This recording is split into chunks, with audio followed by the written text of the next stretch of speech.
시작하겠습니다. 시작됐습니다. 예, 이제 시작합니다. 화면 공유 들어갈게요. 또 줄부랑 하는 거의 장점 중에 하나는 뭐냐면 이렇게 항상 복습을 어, 질릴 때까지 한다. 뭐 그런 겁니다. 자, 그래서 오늘 렉처형에서 진행을 하고 있고요. 아직 뭐 일하다 왔기 때문에 조금 지쳐 보일 수는 있지만 오늘 또 또랑또랑한 목소리로 조금 말 빠르게 해가지고 준비한 양이 많으니까 끝까지 한번 가볼게요. 이제 화면 특약 이런 건 다 느낌 아시겠죠, 이제? 강제경매, 임의경매 구별할 수 있으시고 계속 복습합니다. 그리고 여러분이 하시는 것들 중에서 주택도시공사 우선 매입한 주택을 공급받는 자 했지만 공공임대, 공공분양 이런 거 말고도 민간이 매입해서 할 수 있는 민간임대도 있다. 민간임대 아파트는 여러분이 또 한 장르로 익혀두셔야 할 것이다. 말씀드렸고요. 신탁이라고 하는 회사는 소유권을 뺏어가가지고 부기 등기로 해서 소유권을 자기 앞서서 주게 된다. 그런데 이런 경우는 어떨 때 쓰느냐? 대출 같은 거 받았을 때 신탁회사 대출 받으면 대출을 많이 받을 수는 있지만 대출을 많이 받은 만큼 소유권 1순위가 자기한테 있는 게 아니고 신탁회사에 먼저 가게 됩니다. 맡겼으니까. 그래서 다시 찾아오는 절차를 신탁 등기 말소로 이렇게 해야 된다. 구분지상권은 대체로 좋은 거지만 신도시에 있으니까 구축의 경우에는 위험할 수 있다. 토지 등록을 안 해놨으니까. 그리고 토지 별도 등기를 해놓는 경우는 아직 대지권이 완성되어 가지고 분배되지 않았을 경우에 해당하는 경우가 많다. 주택 임차권은 설정 일자를 보지 마시고 세부사항 항목을 보시면서 이 중에 가장 늦은 날짜, 원래는 우리가 확정 일자고 전입신고만 알고 있지만 점유 개시 일자라는 말도 있고 주민등록 일자라는 말이 있다. 요게 같을 경우에는 전입신고 일자를 이렇게 두 개를 써놓은 것이다. 5차 복습. 여기서 어려운 거는 근저당권 변경이라고 하는 이 변경 등기가 부기로 돼 있으면 공동담보 해제에 대한 이야기가 들어가기도 한다는 거. 이런 말이 공동담보 해제라는 말은 담보를 잡아놨다가 하나를 해제하는 거죠. 그리고 임차권 등기가 2번으로 돼 있으면 아까 봤던 그대로 부기 등기했는데 부기 등기에는 건물에 관한 것이다 라고 임차권은 건물에만 해당한다 라고 부기를 달아놨어요. 최근에 이슈된 것들 중에 하나는 소유권에도 밑에 부기 등기를 해놔야 되는데 그게 뭐냐면 임대차 하시는 분들은 부기 등기가 의무로 됐습니다. 이게 다음에 법이 바뀌었으면 좋겠는데요. 그래서 여러분이 임대를 해주게 되면 전세를 내줬을 경우에는 자기 소유권 밑에다가 부기 등기를 달아서 이거는 전세권을 이렇게 설정해놨다. 이걸 해줘야 됩니다. 어렵습니다. 요즘에 임대차 하시는 분들. 그 다음에 숙제를 내드렸었죠. 우짜 때. 이게 잠실 리센츠였습니다. 혹시 찾아본 분들은 이제 다 아시는 분들이 많을 것 같은데 안 찾아보신 분들은 또 뭐 설명드리면 됩니다. 그죠? 가등기를 물어보신 분들이 있었어요. 그래서 소유권 이전 등기 청구권 가등기 이렇게 나와 있어요. 이런 경우는 어떻게 된다고요? 그럼 인수되는 권리가 돈이 아니고 뭐다? 네, 소유권이다. 집이다. 그렇습니다. 우리 채팅을 보면서 하겠습니다. 뭐 좁아도 이제 이게 익숙해졌어. 예. 카톡으로 보면서 할까? 옛날에는 이 화면이 좀 작으니까 카톡 핸드폰 밑에다 이렇게 깔아놓고 핸드폰을 보면서 같이 했거든요. 같이 켜놓고 할게요. 그 다음에 공유자가 2명 있었어요. 소유권 가등기 이전을 해놨어요. 이 집을 갖고 싶었던 사람이고 가등기권자가 나병철인데 이미경매에 계시는 정병춘이었죠. 중간에 어떤 변동사항이 있을 것 같다. 어떻게 변동됐는지 보면 소유권 지분 정병춘 이전 청구권 가등기를 해가지고 정은이 가등기를 말소시키고 매매 예약을 이 사람으로 바꾸는 거죠. 그래서 가등기권자가 지분 2분의 1을 나병철한테 이제 가지고 왔고 뭐 채권자였던 정병춘은 얘를 임의경매로 넘겼네요. 나병철로 바뀐 이 가등기권자는 지분 2분의 1만 가지고 있잖아요. 그러니까 이거는 만약에 낙찰을 받게 되면 2분의 1 지분을 소유권을 그 사람한테 넘겨야 되는 그런 조건입니다. 그러니까 반값이라고 생각하면서 가지고 오셔야겠죠. 가등기여도 온전한 가등기가 있고 이렇게 지분 가등기가 있잖아요. 이 지분 가등기는 반만 내어주면 됩니다. 이걸 지난번에 이제 숙제로 내드렸고 이게 이제 요 상황입니다. 결국 어떻게 됐냐면 제가 봤을 때는 이거 낙찰 받으신 분이 가등기권 2분의 1 계산하셔가지고 현재 한 30억에 거래되고 있으니까 자기가 받을 때 15억 정도 받으면 되겠다고 생각을 한 것 같아요. 그죠? 근데 대금 지급 기간이 딱 입찰 한 면 했고 이라면 좀 고수일 가능성이 높아요. 가등기에 자기 겁도 없이 들어왔으니까. 그런데 취하됐죠. 취하라고 한 거는 채권자에 있던 아까 정병철이라는 사람이 이 사건을 갖다가 경매 접수를 취소한 거예요. 그래가지고 그 사람은 아무것도 못 받게 됐습니다. 가등기는 그래서 애초에 좀 보시지 않는 게 좋아요. 대금에 관련된 사건이 나오면은 괜찮은데 방금 이 정인직이라는 사람이 입찰한 요구는 좀 고수였기 때문에 내가 절반가만 넘겨줄 거 생각하고 30억 정도 생각하면서 이제 들어간 것 같아요. 22년이니까. 근데 지금 좀 내려왔잖아요. 이런 바로 손실이 나죠. 음. 그리고 2분의 1 지분이기 때문에 대출도 원활하지 않을 겁니다. 현금을 이만큼 갖고 있었다는 얘기가 되는 거니까. 입찰 한명 보이시죠? 통계적으로 보니까 자기 현금이 5천에서 한 7천 정도 들어가는 물건들은 경쟁이 엄청 심해요. 보통 17명에서 28명까지 보통 아파트가 낙찰이 되고요. 자기 돈이 한 1억 5천 넘어간다. 그러니까 대출 빼고 제가 계산을 했을 때 그런 경우 같은 경우에는 경쟁이 좀 없어집니다. 2억 이상부터는 확실히 줄어들고요. 4억이 넘으면 경쟁이 거의 없어져요. 그래서 실거주 고려하시는 분들은 지금 아직 우리 단계는 아닌데 우리 소액이니까 한 3, 4억 정도 들고 있으면 경매에서는 좀 경쟁자 없이 경쟁을 할 수 있겠네요. 만약에 자기가 도로 지분이나 지금 이제 주로 회사에서 처리하는 건 이제 도로가 많이 들어가는데 1억 넘는 것들을 사가는 사람이 없어요. 그러니까 절반 가격에 뭐 2억인데 1억 정도에 돼. 그래서 사람이 여러 명, 한 20명에 30명 합쳐가지고 들어가는 공동 투자를 좀 많이 하죠. 이런 공투를 갖고 시간을 생각하면서 들어가시는 것도 괜찮은 방법입니다. 지금 공투 비용도 거의 받지 않잖아요. 그래서 요거는 참 용쌤이 잘하고 있는 머리를 좀 잘 쓴 것 같다 그런 생각이 드네요. 경제가 없는 시장에 가가지고 뭐 소송으로 처리할 수도 있지만 그냥 시간 놓고 기다리는 것도 방법이니까요. 그래서 취하서를 제출했다 신청인이 경매 신청했던 사람이 취하서를 제출해서 경매 받았던 15억에 낙찰받았던 사람은 그냥 나가리가 됐습니다. 그런데 이 사항은 다 볼 수 있습니다. 어떻게? 매각물건 명세서라고 직인이 찍혀져 있는 부분에 등장해 있는 내용이 있으면 이 내용은 꼭 고려하시고 여기에 안 들어가 있는 내용으로 저희가 불이익을 봤다라는 생각이 들면 취소 신고를 할 수 있습니다. 취소 신청을 해가지고 매각 물건 명세서에 기록되지 않은 사항을 토대로 중대한 하자 사유로 인해서 보증금을 돌려받을 수 있게 됩니다. 그러니까 꼭 이거 확인하시라 했잖아요. 그래서 3분 권리 분석 알려드린 거.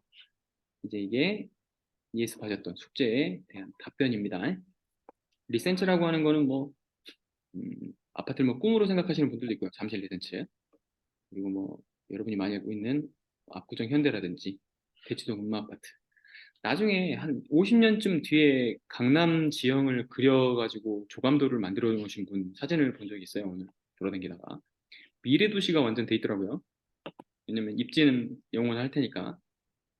그래서 50년 뒤는 생각해보니까 우리가 안 살아있을 가능성이 매우 높잖아요. 그죠? 너무 멀리 보고 하시면 안 되겠다는 생각이 들고요. 만약에 50년 뒤까지 생각하신다 그러면 자기 자식이죠, 자식. 저도 딸 생각하면서 재개발 쪽에 많이 묻어둘까 이런 생각을 하고 있습니다. 그래서 상속이 태어났을 때부터 한 3천 정도씩 돼요. 10년에 한 번씩 하고 세금 없이 이렇게 되던데 신고해놓고 시기 채워가지고 그 현금으로 한 3천 정도로 들어갈 수 있는 갭투 재개발 빌라들을 좀 해놓을 생각이에요. 나중에 수업에도 좀 많이 다루게 되면 현장 특강에서 아마 그걸 좀 다루게 될 것 같은데 무슨 15개를 해오라 그러더라고요. 숙제처럼 내주시던데. 오늘 또 경찰서 간 거 궁금하십니까 혹시? 네. 네. 네. 네, 궁금하시면은 궁금해요. 다 해요. 궁금하구나.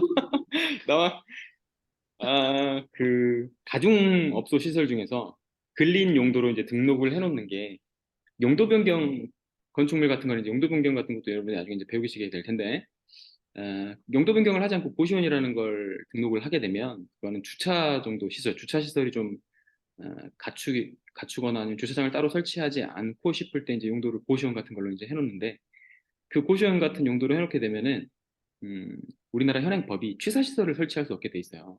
취사시설이 안 돼 있으면은 원룸 임대가 좀 어렵거든요. 근데 이제 법이 좀 웃긴 게 취사라고 함의 본통적인 법적 요건의 목적은 불을 화재 때문에 화재 예방 때문에 불을 다루냐 안 다루냐의 문제인데 인덕션 같은 걸로 요즘에 분리형으로 뭐 전기만 꽂으면 할 수 있는 걸 할 수 있잖아요. 음. 그러니까 뭐 가스레인지가 있는 것도 아닌데 싱크대가 있다는 이유로 이제 취사실로 본다는 거예요. 이제 요거를 에, 싱크대를 잠깐 그 수도꼭지를 뽑아가지고 위에다가 상판을 덧대가지고 싱크대를 없애버린 것처럼 사진을 찍어서 잠깐만 이거 또 신고하시는 거 아니죠? 사진을 만들어가지고 서류를 제출하고 그다음에 이제 실사를 받은 다음에 다시 그 상판을 이제 드러내고 원룸으로 임대할 생각이긴 합니다만 이것도 신고에 의해서 또 접수가 된 거기 때문에 또 이 발품 부패를 엄청 질투하시는 분들이 블로그에 올라간 사진들을 보고 저기 싱크대가 있네요 해가지고 경찰서랑 구청에 신고를 한 거라서 제가 경찰서를 다녀왔습니다. 아이고. 경계가 삼엄하더군요. 들어갈 때 신분증을 제출하고 뭐 사람 올 때까지 그랬다가 형사를 따라갔는데 형사는 뭐 20대 여자분이시고 해서 경제 3팀에 갔다 왔습니다. 보통 경제 3팀은 경제팀, 경찰서 경제팀은 이제 사기 사건 같은 걸로 보통 많이 갑니다. 거의 대부분 경제 사건이 사기예요. 저도 사기를 당해봤기 때문에 사기 사건으로 제가 가본 적이 한 번은 있습니다. 경찰은 항상 비협조적이라는 걸 생각하시면 되겠습니다. 혹시 자기 음. 친구들 중이나 아니면 자기 본인 가족들 중에서 경찰이 있는지 모르겠습니다만 저는 경찰권을 강화하는 거에 대해서 반대하는 입장입니다. 경찰들은 그냥 다 써오길 바라시죠. 그리고 다 써서 증거까지 만들어가면 증거가 또 개인정보에 위반됐을 경우에도 개인정보보호법으로 또 맞고소를 당할 수 있습니다. 그런 사건들을 제가 이제 잠실 상가를 경매받는 과정에서 다 겪었기 때문에 나중에 또 상가 얘기를 할 기회가 있으면 지난 무료특 강의 마지막에 보여드렸던 그 폴더를 열어가지고 아픈 상처지만 또 형사로 다퉜던 점을 또 다 공개를 해드릴 수가 있을 것 같긴 한데 그럴 일은 없어야죠. 만약에 그럴 일은 형사까지는 가지 말고 민사단에서 끝냅시다. 그리고 형사 무서워하지 마세요. 전혀. 일단 글을 좀 소장을 잘 쓰시게 되면 형사 사건이 더 쉬워요. 형사 사건 너무 쉬워. 다다다다닥 쳐가지고 다다다닥 하면 감정적인 것만 드러나지 않으면 됩니다.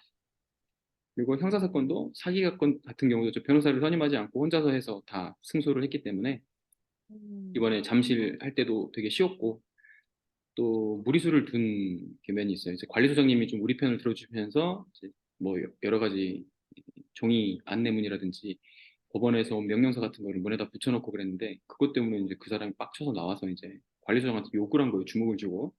그래서 위력 행사 관련해가지고 모욕 이 주먹을 줬다는 걸로 폭행죄가 성립이 되거든요.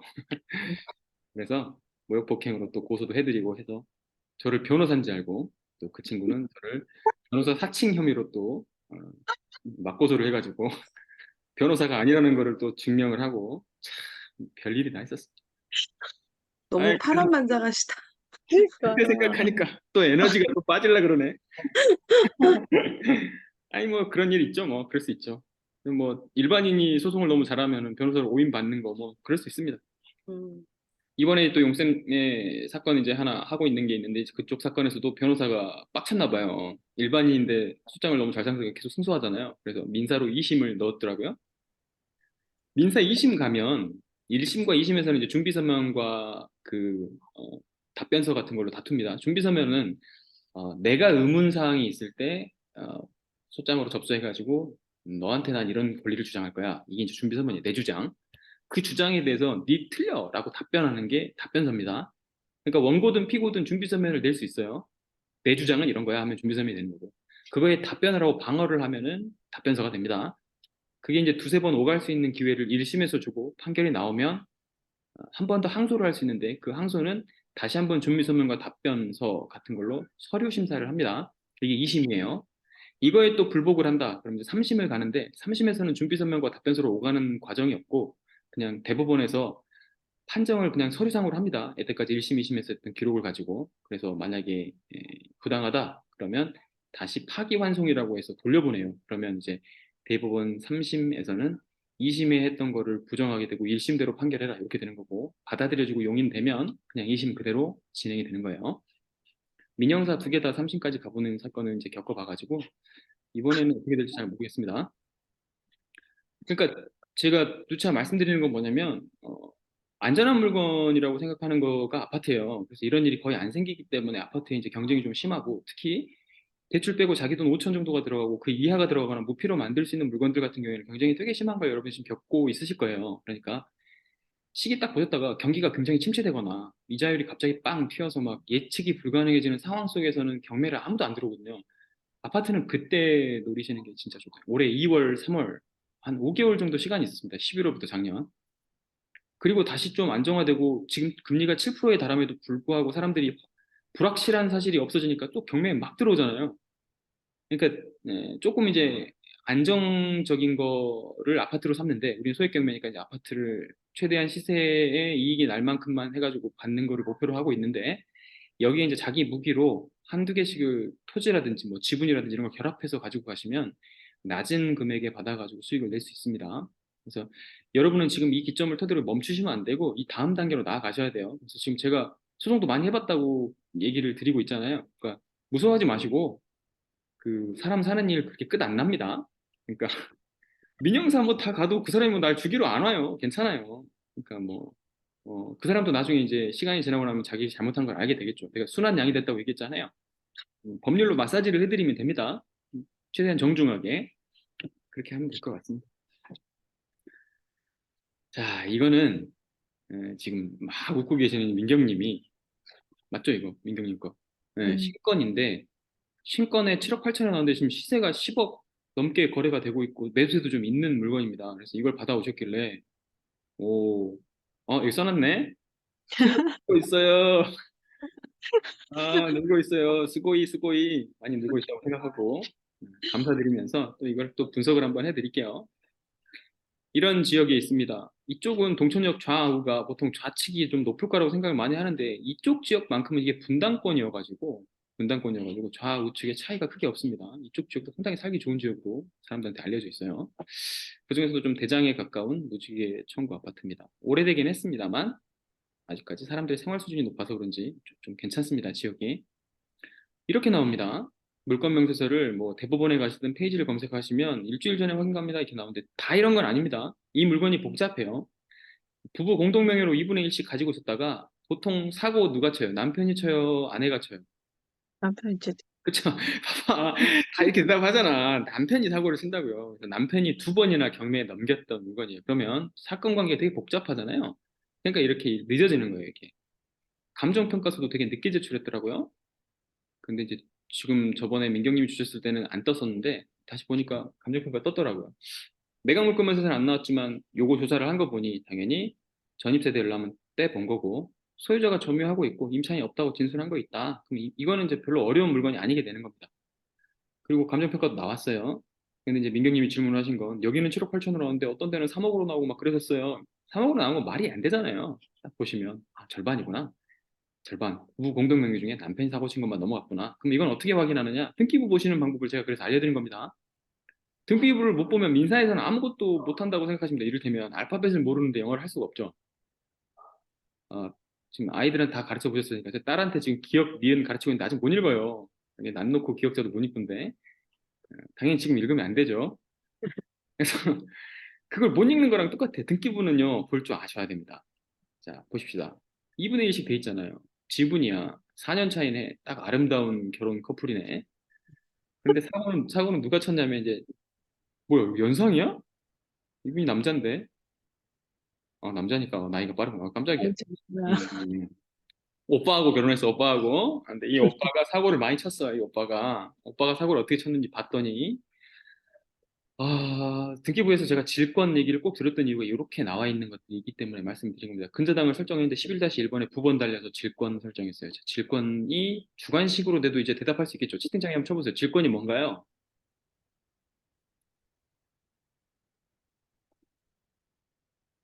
아무도 안 들어와 있나? 아까 들어와 있는 거 다 봤어요. 알았어. 객관식으로 줄게, 객관식으로. 근저당권하고 질권하고는 차이가 있다, 없다? 있다, 1, 없다, 2. 채팅창에 아무도 안 치네? 우리 없어요? 네, 좋습니다. 이거 민경님이 대답을 해버렸네. 근저당권의 저당이에요. 잠깐만. 근데 한 번만 있는 거 진짜? 다 있죠? 네, 다 있어요. 기영님도 있네요. 네네네. 저 오해할 뻔했어요. 지금 다 나가신 줄 알고. 야, 근저당부 채권의 질권까지 설정을 했습니다. 대부 이름 딱 보니 어디입니까? 사채잖아요, 사채. 예, 사채업자잖아. 사채업자한테 지금 3억 2,400을. 아우, 이 사람 참. 채권 최고액이 3억 5,100인데, 뭐 설정을 해놨다 치면, 여기다 3억 2천까지 땡겨줘요. 채권 최고액이라고 하는 건 최고는 20%, 30% 플러스 된 겁니다. 그래서 마이너스 한 20 해볼게요. 7천 빼. 한 2억 8천 대출 받은 겁니다. 얘도 채권 최고액을 높게 잡는다 했죠. 얘는 30 잡을 거야, 30. 그럼 3억 2천이니까 30 빼. 6, 8천에다가 한 6,800, 1억 정도 되네요. 1억 되면 2억 2천 정도. 그럼 2억 8천짜리 대출 받은 근저당에다 2억 2천 빌려준 거네요. 느낌 오시죠? 예. 근데 얘가 자기 돈으로 빌려준 게 아니야. 대부분 보통 장사를 어떻게 하냐면 요런 회사에서 빌려와가지고 대출을 해주거든요. 그러니까 얘네가 질권을 얘한테 설정을 한 거예요. 그래서 진창화는 사채를 썼는데 이 사람은 알지도 못해. 근데 얘가 쓴 근저당권을 질권으로 잡았던 채권자인 메리츠 캐피탈이 나중에 권리 행사를 하게 된 거예요. 등기부를 통해서 이 사람도 알게 됐을 겁니다. 봤더니 12번에 강제경매 한 번 나왔네. 2020년 타경에 461. 제가 조사를 다 해가지고 넣어놨었는데 뭐 의미가 있나 싶었고 다 뺐어요. 이때가 지분이겠죠, 이제. 2분의 1. 이때가 이제 감정평가는 3억대에 됐을 거고, 혹은 2억대에 됐을 겁니다. 맞겠죠? 내려왔더니, 임의경매 2023에 50238. 아마 이게 지금인 것 같습니다. 비슷한 시기니까요. 지금인 것 같은데, 이때는 이제 온전한 물건이 나왔겠죠. 지분이 아니고 온전한 물건으로 아마 나왔을 겁니다. 보실까요? 가압류 나오고, 장신의 지분도 압류가 됐네요. 두 분 다 이제 압류가 됐죠. 그리고 쭉 내려왔고, 뭐, 취하했네. 이때 또 경매 들어갔었네요. 그러다가 또 가압류 됐고, 그러다 지금에 이른 것 같습니다. 지금 이 10억에 거래된 것도 있고요. 9억대의 단단한 매물들, 8억대까지 있고 2월 달이 가장 최저점이고 1월 달이 최저점인데 그래도 8억 선에서 꾸준히 유지가 되고 있는데 그럼 이거는 저점을 한 8억 5천 이상으로 보셔야 됩니다. 보는 법은 물량 때문에 제가 알려드렸죠. 이제는 익숙하시죠? 8억 5천 이하로 내려가기 어렵다. 아까 상대원 성경 아파트 얘기할 때 말씀드렸는데 그것도 4억 이하로 내려가기 상당히 어렵다고 했잖아요. 그거 유찰됐어요. 상대원 성경은 4억대 받으셨으면 참 좋았을 건데 유찰되면 다시 그 가격 이상으로 올라올 가능성도 있어 보입니다. 받으신 분이 소식이 안 들리는 거 보니까 없죠. 7억 8천을 지금 쓰면 어떨까라는 생각을 했어요. 지금 7억 2천인가 5천이 나왔잖아요. 이쪽이 인기가 좋은 지역이기 때문에 매매가 지금 9억대도 되는 상황에서 이게 낙찰될지 안 될지는 잘 모르겠습니다만 신건이라는 한계 그리고 아직 조회수가 좀 적잖아요. 그리고 뭐 레버리지 원가라고 해가지고 대출 다 빼고도 한 2억 6천 들어간단 말이에요. 이런 거는 경쟁률이 높다 낮다? 좀 낮더라. 이거 28명씩 들어오고 안 그럴 겁니다. 이렇게 자기 돈이 많이 들어가잖아요. 이거 3명 많아봤자 3명이나 2명이나 들어올 겁니다. 단독 약살 제거나. 그래서 신권에도 가능성이 있을 것 같다라고 생각을 한 겁니다. 물론 소액 경매하고는 지금 뭔가 안 맞긴 하지만 그래도 민경님이 시간차 물건을 찾아주셨기 때문에 제가 이렇게 진지하게 말씀을 드려봤습니다. 두 예, 번째 이, 부분은 이 네, 물건이 이게 첫 리모델링 물건이에요. 지금 리모델링 하고 있어요. 네, 리몰링 하면 더 좋아지겠네. 들어갈 수가 없어요. 음, 음. 지금 이거를 낙찰 받아도 가지고 있어야 되고 나중에 네. 분담금 또 내야 되고. 그리고 지금 전세 줄 수도 없어요. 그쵸? 그러면 이거는 대출이 50% 선에서 결정되겠네요. 리모델링 가치를 환산해봐가지고 또 역으로 해주는 어떤 이익금융권까지 합치면 후수리 대수까지 올 수 있을 겁니다만은 그래도 자기 돈 2억 6천 이상 들어갑니다, 이거. 그러면 이제 그거 비워놓고 요거에 대한 돈을 8억에 대한 이자를 계속 내야 되는데 평균적으로 8억에 대한 이자를 한 지금 5% 선을 받는다고 해도 신용 좋으신 분들 6, 7% 된다 치면은 이게 한 400만 원 넘어갈 거예요. 안 되겠다, 패스. 이게 뭐 이걸 리모델링 한다고 400씩 한 달에 400씩 낼 수 있는 사람 있나요 지금? 우리 있나? 뭐 저기 사업하시는 태임님 같은 경우 가능할 수도 있겠다마는 개인적으로 월급쟁이가 400을 한 달에 낸다는 거는 보통 연봉 1억이신 분들이 월 실수령이 500에서 600 사이 나오잖아요. 요즘 뭐 보너스 나온 달 빼고 400 주고 나면 거의 최저생계비로 생활을 최저생계도 안 나오네. 연봉 2억 정도 그러니까 되시면 나중에, 네. 게다가 나중에 이게 분담금이 또 나올 거 아니에요. 분담금 문제는 이거를 자기가 들어가 살겠다는 생각하지 않으면 대출로도 해결이 됩니다. 분담금은 뭐 전세라든지 아니면 대출로 해도 나중에 재감정을 받으니까 보통 분담금 걱정하시는 분들은 재건축 재개발을 이따 뒤에 설명을 할 거예요. 그래서 제가 끼워놨어요. 재건축 재개발은 좀 알아야 돼요. 리모델링 해가지고 들어가면 집 가치가 올라가잖아요. 특히 분당에서 이게 지금 리모델링하면 거의 신축급 아파트가 된다는 얘기인데 이쪽 지역에 신축급 아파트 하나 들어서면은 주변보다 가치가 더 올라가겠죠. 그럼 그 금액에 재감정돼서 대출을 받으면 그 이상의 가치로 대출이 나와요. 그거를 자기가 못 갚을 능력이 된다 그러면 전세를 줘버려야 되는데 전세 가치도 많이 올라가겠죠. 이쪽 지역은 그럼 못 사는 사람들이 많은 게 아닙니다. 여기 잘 사는 동네잖아요. 네, 충분히 가능하고 재건축하고 재개발을 고려하실 때는 너무 물량이 많지 않 지금 구성라인 물량이 많아서 걱정인 거예요, 전세가. 그래도 지금 삼성 포레스티아 치고 올라가는 거 보니까 다시 살아나고 있는 거 봐요. 그쪽은 그러니까 살만한 동네잖아요. 판교 분당 근처에 있는데 전세 걱정을 하실 필요는 없을 것 같습니다. 역전세 잠깐 하고 지나갔어요. 잠깐 5개월. 지금 제가 같이 하고 있는 친구 있다 그랬잖아요. 에, 포레스티아 갖고 있는데 역전세 때문에 고생을 엄청 많이 했어요. 뭐 작년 12월부터 한 3월까지 세입자한테 엄청 시달리다가 돈 내놔라 내놔라 막 해가지고. 근데 지금 그 가격보다 더 올랐어요. 이제 약 올랐죠? 내년에는 이제 재계약 신규 한 거 해가지고 바로 쫓아낼 생각을 하고 있더라고요. 지금 벼르고 있어요. 다시는 재계약을 해주지 않겠다고 하면서. 저는 궁금한 게 이게 리모델링이랑 또 재건축이 달라서 이게 네, 리모델링이거든요. 무지개 청구랑 네. 흑지마을 4단지, 3, 4단지가 리모델링인데 이게 리모델링을 하면 그 재건축보다는 아무래도 그 값이 금액이 많이 오르지 않는다 뭐 이런 얘기를 또 하시더라고요. 네, 많이는 안 오를 수 있습니다만 재건축급에 해당하는 리모델링 지역이라고 먼저 말씀을 드릴게요. 그러니까 리모델링 제가 이쪽 분당에 리모델링도 관심이 되게 많아가지고 들어가려고 했다가 실패한 적이 있었거든요. 너무 붐이 일어가지고 갑자기 뜨는 바람에 돈이 부족해서 못 들어갔었는데 리모델링 지역이 분당에 하나 나오기 시작하면 이 근처 구축들이 다좀 주차시설도 부족하고 막 좀 기반 시설이 좀 안 좋잖아요. 그래서 이쪽은 좀 주목을 받을 수밖에 없어서 아마 이런 겁니다. 그러니까 만약에 리모델링인데 좀 신축도 좀 있고 리모델링처럼 깨끗한 한 2010년대 후반 정도 되거나 아니면 2010년대 초반도 괜찮아. 그쪽도 신축으로 볼 수 있어요. 이 정도 아파트들이 많이 있는 곳에 만약에 리모델링이 된다 그러면은 그렇게 인기가 없을 수도 있는데 이 지역은 리모델링 됐다 하더라도 재건축급으로 되게 대우를 받을 만한 그런 지역이죠, 여기가.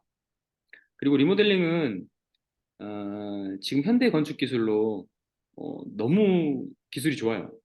옛날 생각하시면 안 됩니다. 지금 들어봤던 정보들은 이제 옛날에 리모델링을 했을 때 크게 뭐 달라지는 게 없더라라는 얘기를 이제 많이 들으실 수 있는데 요즘 건축 공법이 너무 좋아서 옆에다 붙이거나 위로 올리는 증축 같은 공사도 되게 기반을 다져가지고 잘 하시더라고요. 그래서 제가 어떻게 되는지는 여기가 정확히는 잘 모르겠지만 리모델링도 좋은 지역에서는 재건축급 효과를 낸다. 요거를 기억해 주셨으면 좋겠고 물론 재건축만큼 다 때려 엎고 하는 것만큼 좋지는 않습니다. 당연히 가치도 그만큼 오르진 않을 수도 있죠. 그리고 지금 일단 우리가 이걸 오래 끌고 얘기할 필요가 없는 게 우리 못 들어가요. 자, 무슨 그림의 떡을 지금 아니, 이거는 그냥 수업 교보제로 사용합시다. 여기 소액 경매 소액 경매 저건 소액이 아니야. 그리고 이 지역에 수지인데 예전 수강생분이에요. 수강생분이 질문을 너무 갈급하고 간절하게 주셔가지고 막 자기 너무 간절하대. 그래서 또 동의를 구하고 그분이 조사한 내용도 한번 해보겠습니다. 이거는 왜 이게 3억 천까지 떨어졌냐면 이거 집은 아닙니다. 집은 아닌데 6억대 지금도 간이 거래가 되고 있는데 왜 3억까지 떨어졌냐면 요거 때문이에요. 주거임차인. 요게 지금 금액이 없잖아요. 제가 이거 조사하는 방법 알려드렸죠. 기억나세요? 아실. 그렇지. 이 날짜 근처 갖고 찾아보라 그랬잖아요. 자, 근데 이분이 이제 저한테 이걸 배웠어. 근데 나한테 질문한 거. 이 근처에 가봤는데 이 거래가 없는 거예요, 이게. 없어. 그럼 뭐예요? 위장임차인인가요? 추론해보세요, 여러분. 아, 이런 생각을 하더라고. 미성년자가 그 어떤 그 비행을 저지르고 이럴 때 아, 상상력이 어른만큼은 안 되니까 좀 부족하잖아요. 그래서 안 겪어도 될 일을 많이 겪게 된다. 뭐 이런 대사를 어떤 드라마에서 본 적이 있어요. 제가 생각해 보니까 제가 이걸 왜 저는 다른 방법을 막 시도할 수 있고 이걸 굳이 이제 찾아내려고 애를 쓰면 찾아지는 게 이게 자기가 해본 경험의 좀 차이인 것 같아요. 상상을 하려고 해도 야 위장임 차이니까 거래 내역이 없는데 이거 왜 집어넣어놨지? 이 사람은 이름이 뭐지? 이렇게 정도밖에 생각이 안 되는 것 같아요. 그러면 우리는 중간에 법이 생긴 것도 한번 고려를 하고 맥락을 고려해 볼 수 있죠. 계약갱신 청구권이 시행되는 그쯤 아닌가요, 이때? 그죠? 18년, 19년 이럴 때 계약갱신 청구권 난리가 났었던 적이 있습니다. 맞죠? 그러면 이거 그거랑 연관이 있지 않을까? 그러면 2년 전 계약도 한번 고려를 해봐야 되지 않을까요? 그죠? 그래서 저는 이 날짜를 보고 15년치 기록을 한번 뒤져봤습니다. 15년치. 15년에 8층 거래가 있어요. 아시겠죠? 찾아볼게요. 못 찾았대. 공무원은 이렇게 말하면 된대. 혹시 뭐 안 내면 붙여놓고 했는데 이게 안 내면 연락하나? 그래서 제가 보여드리겠습니다. 되게 찾아봤어. 17년에 없어. 거래를 해봤는데 없어. 근데 여기까지는 받겠지. 거래가 없어. 8층이 없잖아요. 8층이 없어. 여기 하나 있네? 월세 거래인가? 생각을 해봤는데 날짜가 안 맞아. 8월 9일이잖아요. 아니 들어가서 살고 난 다음에 계약을 하는 건 이상하잖아. 쭉 가. 그래서 15년대 7월이나 이쯤에 봤더니 8층이 두 개가 거래가 있네. 얘나 얘 중에 하나더라도 2억 5천, 2억 6천 가격이 비슷하네. 그러면 이 대항력 가지고 있는 사람 가격은 2억 5천, 한 2억 6천이네. 그럼 지금 거래되고 있는 가격에서 2억 6천이나 2억 5천을 빼면 되잖아요. 빼면 이제 입찰할 만한 가격이 나오는 거예요. 이제 유레카 하시나요? 그래서 제가 이렇게 답변을 드렸습니다. 거래 내역이 없어서 대항력이 월세금을 보여주시오. 이거는 이제 제가 17일만 본 거예요. 15년 가능성도 있습니다. 이렇게 말했고요. 그래서 찾아보라 그랬더니 이분이 또 행동력이 엄청난 사람이에요. 꼭 가보라, 뭐 관리실에 음료 사가라, 뭐 이런 디테일까지 말해줬어. 갔어. 갔더니 뭐 붙여있어요 지금? 아이가 있으니 벨 누르지 말고 어떤 질문도 금지합니다. 뭐 누가 겁나 찾아왔나 보지. 어? 계약 금액이 없으니까 얼마나 궁금해. 배를 막 이빠이 눌렀나 보죠. 그러니까 이게 일체 마시고, 이 사람 나이가 좀 있어 보여. 벨과 노크를 일체 마시고. 이걸 따로따로 표현해야죠. 이게 엔드니까. 벨은 누르고 노크는 하는 거 아닙니까? 노크를 누르는 거죠. 글도 잘못 써. 요주의는 또 뭐야? 주의 요망이라고 쓰던가. 그 이분은 약간 나이가 있거나 넌 한글을 잘 모르실 수도 있겠다. 교포, 글씨체도 된다 그래서. 교포일 수도 있고 뭐 그렇습니다. 그래서 이제 답변을 이렇게 왔어요. 우편함도 아주 깨끗하고 관리비도 인압도 없고 그런데 물어보려고 그러는데 철벽 방어를 해놨다. 그랬더니 2.6억도 예상하겠다. 근데 제 생각엔 이게 2.6억 갱신권 청구된 그런 금액이 아닐까 싶습니다. 5% 올렸을 테니까 이거보다 조금 더 높을 수 있다 치고 한 2억 8천 정도로 계산을 해볼게요. 그러면 대략적으로 이 정도 거래가 되고 있는 선에서 2억 7, 8천 정도를 빼면 되겠죠. 금액은 좀 낮아진 상황이고 이 금액 이하로는 잘 없기 때문에 6억 5천 기준을 잡고 그 금액을 빼면 입찰가가 나오죠. 전세 2억 6천을 산정하고 실입찰가를 한 3억 2천 정도로 생각을 하면 5억 8천에 받는 건 제가 이거 최저가로 너무 뺀 겁니다. 이대로 하면 낙찰 안 돼요. 그러니까 5억 8천 쓰라는 얘기가 아닙니다. 이거 거꾸로 생각하시면 안 돼. 지금 이거 5억 8천 쓰시면 안 돼요. 빼고 쓰라고 빼고 한 3억 2천 정도 쓰라는 얘기예요. 그럼 지금 선에서 3억 1천 얼마에 나와 있기 때문에 지금 3억 최저가 2억 정도 3.2억 정도 쓰면은 나머지 2억 7, 8천 빼준다고 해도 수익이 나잖아요. 많이. 그래서 저희 이걸 왜 가져왔냐면 다른 사람들이 입찰 안 할 것 같아서. 왜냐면 저렇게 철벽방어를 쳤으면 그 가격 정확히 아무도 모른다는 얘기고 웰컴 저축은행에 막 찾아가가지고 물어봤는데 보통은 알려주거든요.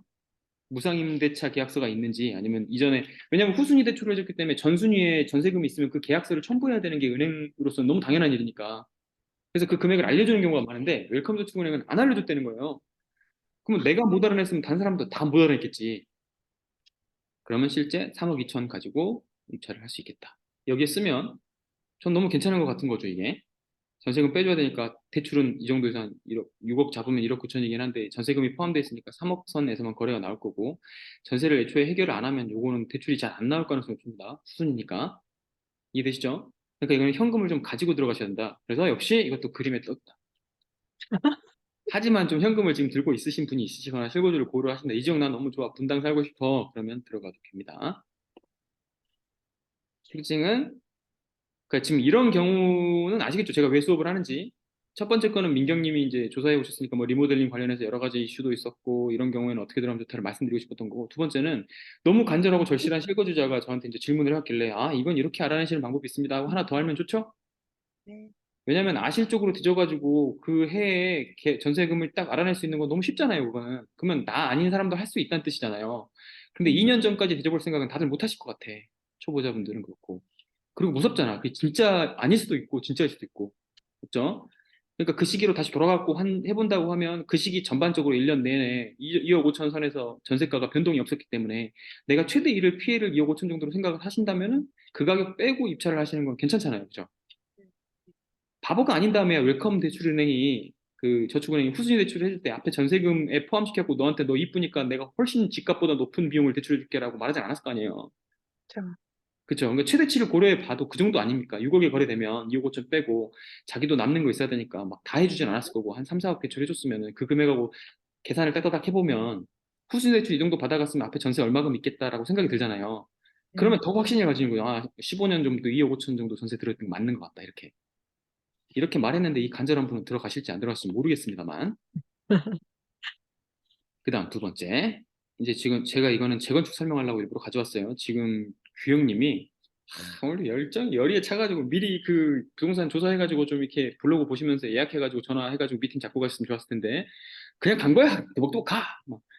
아까 차 타고 가시면서 녹음으로 질문도 하시고 그래서 야 진짜 열정 대단하시다 해가지고 또 하나 비슷한 인천에 있는 소망 아파트를 한번 가져가 봤습니다. 이런 게 재건축 되게 좋고 어 그리고 극동 아파트랑 요거랑 봤을 때 제가 이제 소망 아파트를 조금 더 이제 추천드리는 건 이유가 너무 소액이라서 이거 전세 주고 나면 돈이 거의 안 들거든요 이거는. 근데 극동 아파트는 이미 이제 안전진단이 통과됐어요. 재건축 용어는 여러분 좀 아시는지 모르겠는데 에, 주택 노후도 주거 정비 지수제로 계산을 해야 되는 게 재개발이라면 재건축은 그냥 사적인 어떤 주거 갱신의 형태이기 때문에 사적 소유물을 자기가 일대일로 교체하는 느낌이에요.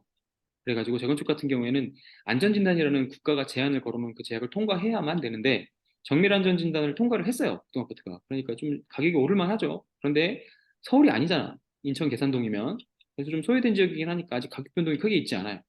그럼 이 타임 괜찮다라고 생각이 들었던 거고 그래도 거기에 현금이 좀 들어갑니다. 그런데 이건 현금이 거의 없어.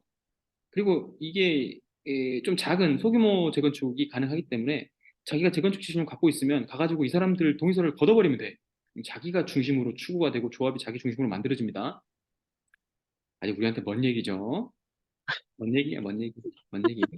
근데 총대 맬 수 있는 지식이 한 명 있다. 그러면 이제 해보는 거죠. 이거 해보면 엄청 늘어요, 실력이.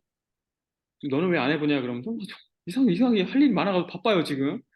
저도 저도 조금만 더 한가해지면 이거 해보고 싶어요. 이게 사가지고 소망 아파트 좀 관심이 좀 있습니다. 이거 근데 돈도 안 들고 8,400에 받아가지고 8,000 전세 주면은 400만 원 갖고 지금 재건축 연습을 해본다. 가가지고 막 다 돌아다니면서 벨 누르고 절대 누르지 말라는 데는 그냥 노크하고 그래가지고 들어가서 동의서 받아가지고 구청에 접수하는 식으로 소규모 재건축을 해보면 어떨까라는 음. 생각을 하고 있습니다. 제 상상력은 여기까지입니다. 이렇게 생겼어요. 이렇게 딱 지역이 문학 도시개발구역 인접 지역이 있어요. 여기에 포함됐으면 좋겠는데 포함은 안 된 것 같더라고요. 이거는 자세한 조사를 좀 해봐야 되고 인천은 주변 지역 난리 났어요. 다 재건축이요. 그래서 마지막에 재건축 재개발에 불꽃이 타올랐던 데가 인천입니다. 근데 인천 물량이 엄청나거든요. 또. 그래서 지금은 이제 지지부진해요, 다. 그러니까 이게 사업이라는 사실을 잊지 마셔야 돼요. 그래서 제가 사업성을 볼 때 다시 돌아오면 이 전용 평수 한번 봐보세요. 대지권을 14평 물고 있는데 전용으로 쓰는 게 18평이잖아요. 그럼 거의 뭐 이게 비례율로 따졌을 때는 비례율이라는 거 뒤에 설명드릴게요. 비례율이 뭐냐면 이 땅을 개발하고 나서 얻은 이익하고 이 땅을 처분해가지고 생긴 그 일반 분양까지 갖고 낸 수익하고 내가 이게 원래 갖고 있던 토지 매입 비용하고 딱 퉁이 쳐주면 100%예요. 이게 120, 130 되면 그 남는 돈을 돌려줍니다. 그러니까 100 정도 된다 생각하면 자기 부담금이 별로 안 들어간다고 생각하시면 됩니다. 분당 지역 같은 경우가 리모델링 얘기하셨지만 왜 분담금이 많이 들어가냐면 거기는 이미 신도시 지을 때부터 너무 높게 올려놔서 한 20층 막 이렇게 올려놔서 거기는 용적률이 막 250, 280, 300 막 이런단 말이에요. 이러면 사업성이 별로 안 나와요. 다만 부자들이 살기 때문에 그래도 허물고 지어주기만 해 돈 더 낼게 막 이런 느낌이죠. 근데 여기 부자들이 안 산단 말이에요. 이 지역은 정치인이 망언을 일삼은 적이 있죠. 이부 망천이라고 망하면 인천 간다고. 혹시 인천 사시는 분 있는지 보이죠? 저는 그렇게 생각하지 않습니다. 아니, 지방보다 싼 아파트가 인천에 이렇게 있다는 게 얼마나 감사한 일입니까? 이게 지방에 있잖아요. 그럼 이거 무조건 재개발 대상입니다. 이거 재건축 대상이에요. 너무 이게 대지권이 높잖아요. 음. 언젠간 될 건데 지금은 아닐 수 있어요. 그러니까 가격이 낮지. 그다음 봐볼까요? 안음전이라는 사람 잘 기억해요. 주거 임차인 나왔죠. 근데 날짜가 언제입니까? 94년이요. 뭐예요? 이거? 20년 전이요? 20을 더한다고 해도 더 돼야 하는 거 아니에요? 이거? 14년이니까 2024년, 30년 전인가 이거? 그럼 이 집에 30년을 산 거잖아요. 여러분, 전세 준 사람한테 30년 살게 하십니까? 말이 안 되잖아, 말이. 일단 이거 보고 말이 안 된다고 생각을 해야 돼. 이건 주인인 것 같다. 어. 그렇지, 모친인데 나와야 됩니다. 이 정기 형님, 이 실력이 늘고 있는 게 원래 실력이 좋았던 것 같아요, 저 사람은. 저 사람은 실력이 원래 좋았던 것 같아. 초반이 맞, 아니야. 아무리 봐도. 자, 매각 물건 명세서에 보니까 주거명찰로 등록은 돼 있지만 불사니까 모친인 듯 아까 마셨던 거 어떻게 알 수 있느냐 봤더니 안음전이라고 점유인이 있죠. 여기서는 아직 모친인 거 몰라요, 맞죠? 그런데 등기 명의인을 봐도 오씨로 쭉 된 거 보니까 뭔가 상속 지분인 것 같은 느낌은 들어요? 일단 고려사항 첫 번째 소유서 요약상을 봤을 때 오시, 오병, 오병, 오병, 오순, 오순, 오순, 오순순순순, 오병병 이상하잖아. 뭔가 돌림자를 지었다는 거는 가속이야, 가족. 순위 번호도 이순이야. 그러면 이순위 쪽에 가보는 거야. 순위 번호 2번에서 상속이 일어났을 것 같아요, 느낌상. 안 그렇습니까? 가보는 거야. 가봤더니 소유권 이전이 안음전 딱 박혀 있네. 맞죠? 나머지는 오시, 오시, 오시, 오시. 지분상으로 봤을 때 13분의 3을 받았잖아요. 와이프일 가능성이 높아 보입니다. 맞죠? 네. 돌아가시면서 와이프한테 13분의 3 주고 나머지 13분의 20 쫙 분배된 겁니다. 모친인 듯 정답. 교육님 화이팅. 그 안음전은 왜 지분이 사라졌을까 봤더니 4번쯤 봤을 때 안음전이 오병철이 압류 들어가는 걸 봤어. 와, 세금 안 내가지고 압류 들어가고 막 뭐가 날라왔겠지. 그러니까 엄마가 무서워. 야, 무섭다, 야. 나 지금 못 사는 거 아니냐? 가장 믿을 만한 딸한테다 증여를 합니다. 이번 스토리는 불륜으로 만들지 않아서 괜찮네요. 불륜은 아니야. 이거는 그러니까 뭐 가족 스토리, 휴먼 스토리, 이 집을 지키고 싶은 휴먼 스토리. 그래서 첫째 딸한테 이렇게 넘겨준 거지. 그 인천 살잖아. 근처에 사니까 이제 자주 왔다 갔다 하고 용돈도 주고 그랬나 봐요. 그래서 이분한테 이전을 합니다. 그래서 이분 지분이 높아졌습니다. 아시겠죠? 그러면 여기 살고 있는 사람한테 이제 공유물 분할 소송도 할 수 있는 거고 살고 있으니까 부당이득 청구도 할 수 있고 요거는 지분으로 들어가서 또 할 일이 너무 많은데 지분이 나온 게 아니라 전체가 나왔죠. 이거. 전체가 나왔으니까 전체 받고 나서 이분하고 협상을 잘 하시면 돼요. 나머지 자식들이 많다 보니 뭐 한 명쯤은 효녀가 없겠습니까? 제가 봤을 때는 오순옥 씨가 효녀일 것 같은데 어머니 좀 빨리 좀 내보내 주세요 하면 이분하고 협상을 하면 잘 될 가능성이 있습니다. 소송하고 투트랙으로 가시는 것도 추천드립니다. 소송을 절대 무서워하지 마세요. 소송은 무서운 게 아니야. 그냥 극복하면 됩니다. 전세 8천에 나가. 매매는 1억 2천으로 된 적이 있지만 이거는 믿으시면 안 됩니다. 거래 거의 안 일어나는 아파트니까 3년, 2년, 1년에 한 번씩 일어나네. 이때는 많이 일어났구만. 이때는 아마 재건축 붐이 불거나 소규모 재건축에서 어쩌고저쩌고 했을 거야. 말은 나왔다가 쏙 들어갔을 수 있습니다. 뭐 언젠가 이런 게 된단 말이죠.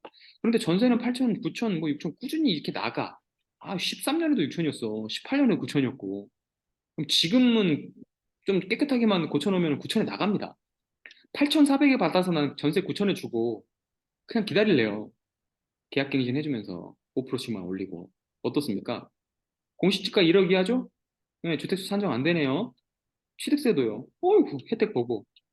나는 지방 보지 말고 차라리 인천을 보라고 말씀드리는 게 이런 겁니다. 뭐하러 저기 청주 이런 데까지 내려가십니까? 청주도 좋은 데 많아요. 율량동 괜찮습니다. 지방 투자하시는 분들한테도 저는 지방 투자로 좀 안 좋은 기억이 있어가지고 작년에 공시지가 1억 이하 산다고 막 지금 20개씩 하신 친구들도 있고 막 그래요. 이 투기꾼들이죠, 진짜. 뭐 비난을 할 생각은 전혀 없습니다만 왜 그런 선택을 할 수밖에 없었는지 안타까운 점이 좀 있습니다. 왜냐면 그때 20개를 살 때는 쉬웠겠지. 돈이 안 들어가니까. 근데 지금 팔려고 하면 안 팔릴 거 아닙니까? 물론 아파트는 싸게만 하면 팔립니다. 1,000만 원 깎으면 팔려요. 그러면 20개면 2억을 손해봐야 되잖아요. 가지고 가야지 뭐. 자기 업보야. 십자가입니다, 이런 거. 부동산 좀 잘못 들어가면 십자가예요. 아시겠죠? 국가성이 있는 제품이다 보니까 그렇습니다. 그래서 저는 이거 괜찮다고 봅니다. 대항력 인정 안 됩니다. 그래서 대항력이 없다 보니까 인수도 안 해요. 싸게만 받으면 되는데 얼마에 가져올 수 있을 것인가? 1회 더 유찰되는 걸 기다리시는 분은 조금 안 될 것 같아. 왜 그러냐면 지금 너무 충분히 싸요. 전세를 들어오겠다는 사람들이 있어. 실수요가 있는 집이야, 이쪽은. 아시겠죠? 그래서 풀빛 세팅을 해놓고 기다리는 건 어떨까? 그리고 사업 신청을 직접 해버리는 거지. 소규모 재건축 지역에는 해당됩니다. 옆에 있는 아파트랑 묶어도 될 것 같더라고요. 그래서 재건축 설명드리려고 오늘 제가 수업을 좀 빨리 끊었습니다. 절차를 모르시는 분들이 당연히 많지, 여기서. 많을 수밖에 없어요. 왜 많을 수밖에 없냐면, 아파트 사는 것도 어려워 죽겠는데 무슨 재건축이요. 그럴 것 같아. 그래가지고. 근데 알고는 있어야 돼요. 내가 구축 오래된 아파트를 왜 사지? 재건축 때문에 사는 거예요, 재건축 때문에. 그러면 재개발하고 재건축은 뭐가 다를까? 설정된 단계는 똑같습니다. 설정된 단계는 똑같아요. 단계는 똑같은데 뭐만 다르냐면, 과정에서의 차이 하나 있어요. 안전진단이라는 게 들어가면 재건축이에요, 안전진단. 안전진단. 메모해요. 아시겠죠? 이 안전진단에 해당되는 게 재개발에서는 이쪽 지역에서 기본 계획을 수립할 때 주거 정비 지수제라는 걸 도입합니다. 주거 정비 지수제. 용어가 너무 많아가지고 헷갈리시다라는 분은 재개발하고 기타 것들이라고 생각하시면 돼. 재개발은요, 기본 계획 수립을 하면 공무원들이 공람을 열어가지고 주민들한테 해도 되겠냐고 물어봅니다. 그리고 심의위원회라는 걸 열어서 구역 지정이라는 걸 해요. 그래서 제가 지적도를 꼭 보라고 하는 거는 토지 투자할 때만이 아니라 재개발 보려고 하는 겁니다. 상업지역 같은 데는 준주거라는 게 왜 좋고 종상향이 되면 왜 좋은지를 알아야 거기를 딱 찍어보면 아 용적률이 이렇게 되는구나. 내 수익은 이렇게 되겠다. 그리고 그 지역이 정비구역 지정돼서 무슨 무슨 지구 지정이라는 게 찍혀 있으면 재개발이 곧 된다는 뜻입니다. 여기까지 왔다는 뜻이니까. 아시겠죠? 2단계에서 무너지는 곳도 되게 많아요. 뉴타운 21개 이명박 때 지정했는데 그 중에 된 거 3개밖에 없어요. 그리고 이명박 때 지정했던 게 지금 진행되고 있습니다. 지금. 그러니까 시기상으로 20년 걸렸어요. 근데 재건축은 왜 좋을까요? 재개발처럼 복잡하지가 않아. 좀 시간이 빨라요. 빨라도 8년입니다. 빨라도 8년이 빨라도. 여기가 24개월 걸리잖아요. 제일 큰 걸림돌이 안전진단인데 이걸 잘 안 해줘. 그리고 문재인 때 이거 잘 안 해주려고 안전진단을 정밀안전진단까지 치가지고 단계를 심화시켰어요. 높여버렸어. 이러면 뭐 N만큼 막 녹물을 나오고 그러지. 여의도 쪽 봐봐요. 녹물 나와도 그냥 살잖아요. 그냥 살아나는 거야. 그래서 분당 사람들이 가장 반발을 많이 했죠. 막 녹물 나오는 것도 있고 막 너무 낡은 집인데 자기는 연봉이 2, 3억, 4억 막 이렇게 되는 사람인데 이런 집에 살아야 되는 거야. 근데 이 지역은 너무 좋아. 집은 낡았는데. 그래서 최근에 분당 사람들을 달래려고 전면적으로 저기 순회동 근처 해가지고 뭐 1km 이내로 상향해주면서 거기 다 재건축할 수 있다 뭐 이런 얘기 해놨잖아요.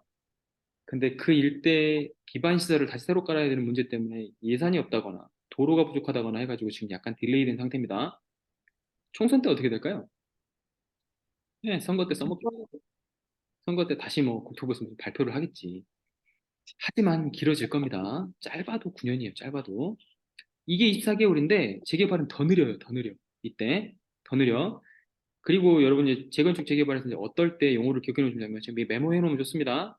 어떨 때 이제 1억씩 올라가는 타이밍이냐면 조합 설립 인가가 딱 이거 조합 설립 말고 이때 조합은 설립됩니다. 그래서 조합이 없는 것 같아요. 막 이렇게 조사하시는 분들은 조합 만들려고 막 하시는 분들이 있어. 막 파가 여러 개 있겠지. 거기 살아야 된다는 거주 요건도 있기 때문에 좀 똑똑한 사람들 모여 있거나 아니면 뭐 교수께나 한다는 사람 아니면 거기서 좀 입김 좀 세다는 그 아줌마 아니면 부동산 위주로 진행이 돼요. 그래서 뭐가 뭐 동의서를 걷는 절차가 있어 그 사람들이. 그럼 그게 뭐가 만들어지고 있는 거야. 그게 2단계입니다. 2단계. 이때 조합 설립 말고 그걸 인가했다는 건 뭐냐면 구역 지정해놓고 니들이 할래? 니들 할 그런 뭐 능력이나 이런 동의를 받아올 만한 너희들이 역량이 돼? 이걸 물어보면서 인가를 해줍니다. 이때 투표를 하는 경우도 있고요. 신탁사에 맡겨버리는 게 최근 추세긴 합니다. 또 조합 설립을 해놓고도 이 사람이 능력이 없으니까 추진을 못해. 시간이 엄청 오래 걸리거든요. 근데 신탁사는 돈을 많이 받아가지만 추진되거든. 재건축만큼 빠르게. 재건축이 이 정도 걸리면 곱하기 2 하시면 돼요. 재개발은. 아시겠죠? 이거 48개월, 이거 2년, 이거 3년. 죽겠네요, 그죠? 그러니까 우리는 뭘 아셔야 되냐면 재개발이든 재건축이든 용어를 기억해 놓는 거예요. 돈 튀는 지점만. 그게 또 욕망의 인간들 아닙니까? 그러니까 우리 욕망을 용어화 결집시켜 놓겠습니다. 조합 설립 인가 때 1억까지 오르는 곳은 보통 이제 구성남 지역, 좀 부자들이 좀 많이 사는 동네입니다. 아주 시가지 중에 한가운데 있지만 주거 여건이 열악해가지고 옛날에 그 판사촌 사람들 옮겨놨던 그런 곳, 노숙자들 옮겨놨던 그런 곳.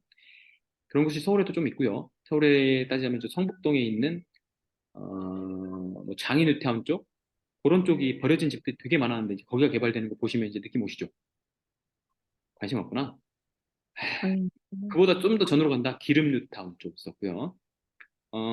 또 한성대 쪽이나 이쪽도 개발 여력이 좀 있는 걸로 보이고요. 그다음에 신촌 쪽도 지금 신촌 쪽에 신촌 재건축된 곳들이 되게 많죠. 재개발된 곳이. 최근에 보면 홍대 쪽 인근이나 마포, 용산 쪽도 많이 있고, 제 용산 제가 2개를 투자하고 있기 때문에 그쪽 너무 관심이 많고요. 청파 쪽도 괜찮습니다. 청파 쪽도. 아무튼 그래도 거기가 오래 걸립니다. 근데 거기 단계는 어디냐? 청파 쪽은 제가 살 때 기본계획 수립하는 요 단계에 있었습니다. 공남도 안 일어났을 때. 그러니까 그때 1억대에 산 게 24개월 지나고 3억 8천으로 뛰었죠. 요 단계에서 서울은 뛰어요. 근데 인천은 이때 잠잠하다는 얘기예요. 그러니까 지역별로 특징을 알고 계시면 되게 좋다는 얘기입니다. 그러니까 이때는 위험성이 너무 높아요. 그래서 서울의 엔간한 핵심 급지가 아니면 투자를 안 하시는 게 좋다. 이때는. 그럼 이제 인천 지역은 어디서부터 하면 좋냐? 이때도 위험하긴 한데 인가를 받았잖아요. 되긴 된다는 뜻이야. 취소하기가 어렵거든요. 인가 받으면 곧 시공자를 선정한단 말이에요. 뭐 대우나 이런 데서 현수막 같은 거를 붙입니다. 상대원 쪽 가보신 분들은 알겠지만 레미안을 선택해 주셔서 감사드립니다. 여러분 뭐 현수막 붙어 있단 말이죠.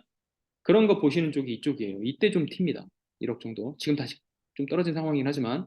그리고 가장 확실한 거는 사업시행인가 중에서도 건축심의라고 하는 건 내부 사람들만 좀 알아요. 사실 여기 나와 있으니까 그런데 얘 된 다음에 이게 됩니다. 그러니까 건축심의가 나온다는 소리가 공공연하게 들리면 거기에 빅마우스들을 한 명씩 컨택하고 있으면서 건축심의가 통과됐다고? 그러면 이때 인근에 들어가시는 게 좋아요. 이때 제일 많이 올라요. 아시겠죠? 사업시행 인간하면 너무 이제 공식적으로 사람들이 막 몰려들어. 그래서 이때 사두면 이때 팍 올려버립니다. 그리고 관리처분 인가 날 때는 좀 많이 저울질을 해보셔야 돼. 이때가 제일 안전하긴 하거든요. 안전하긴 한데 아파트랑 차이가 크게 없어. 조합원 분양가가 이때 한번 정해져. 이때쯤에 조합원 분양을 먼저 합니다. 조합원 분양은 원래 일반 분양보다 1, 2억 싼 거 아시죠?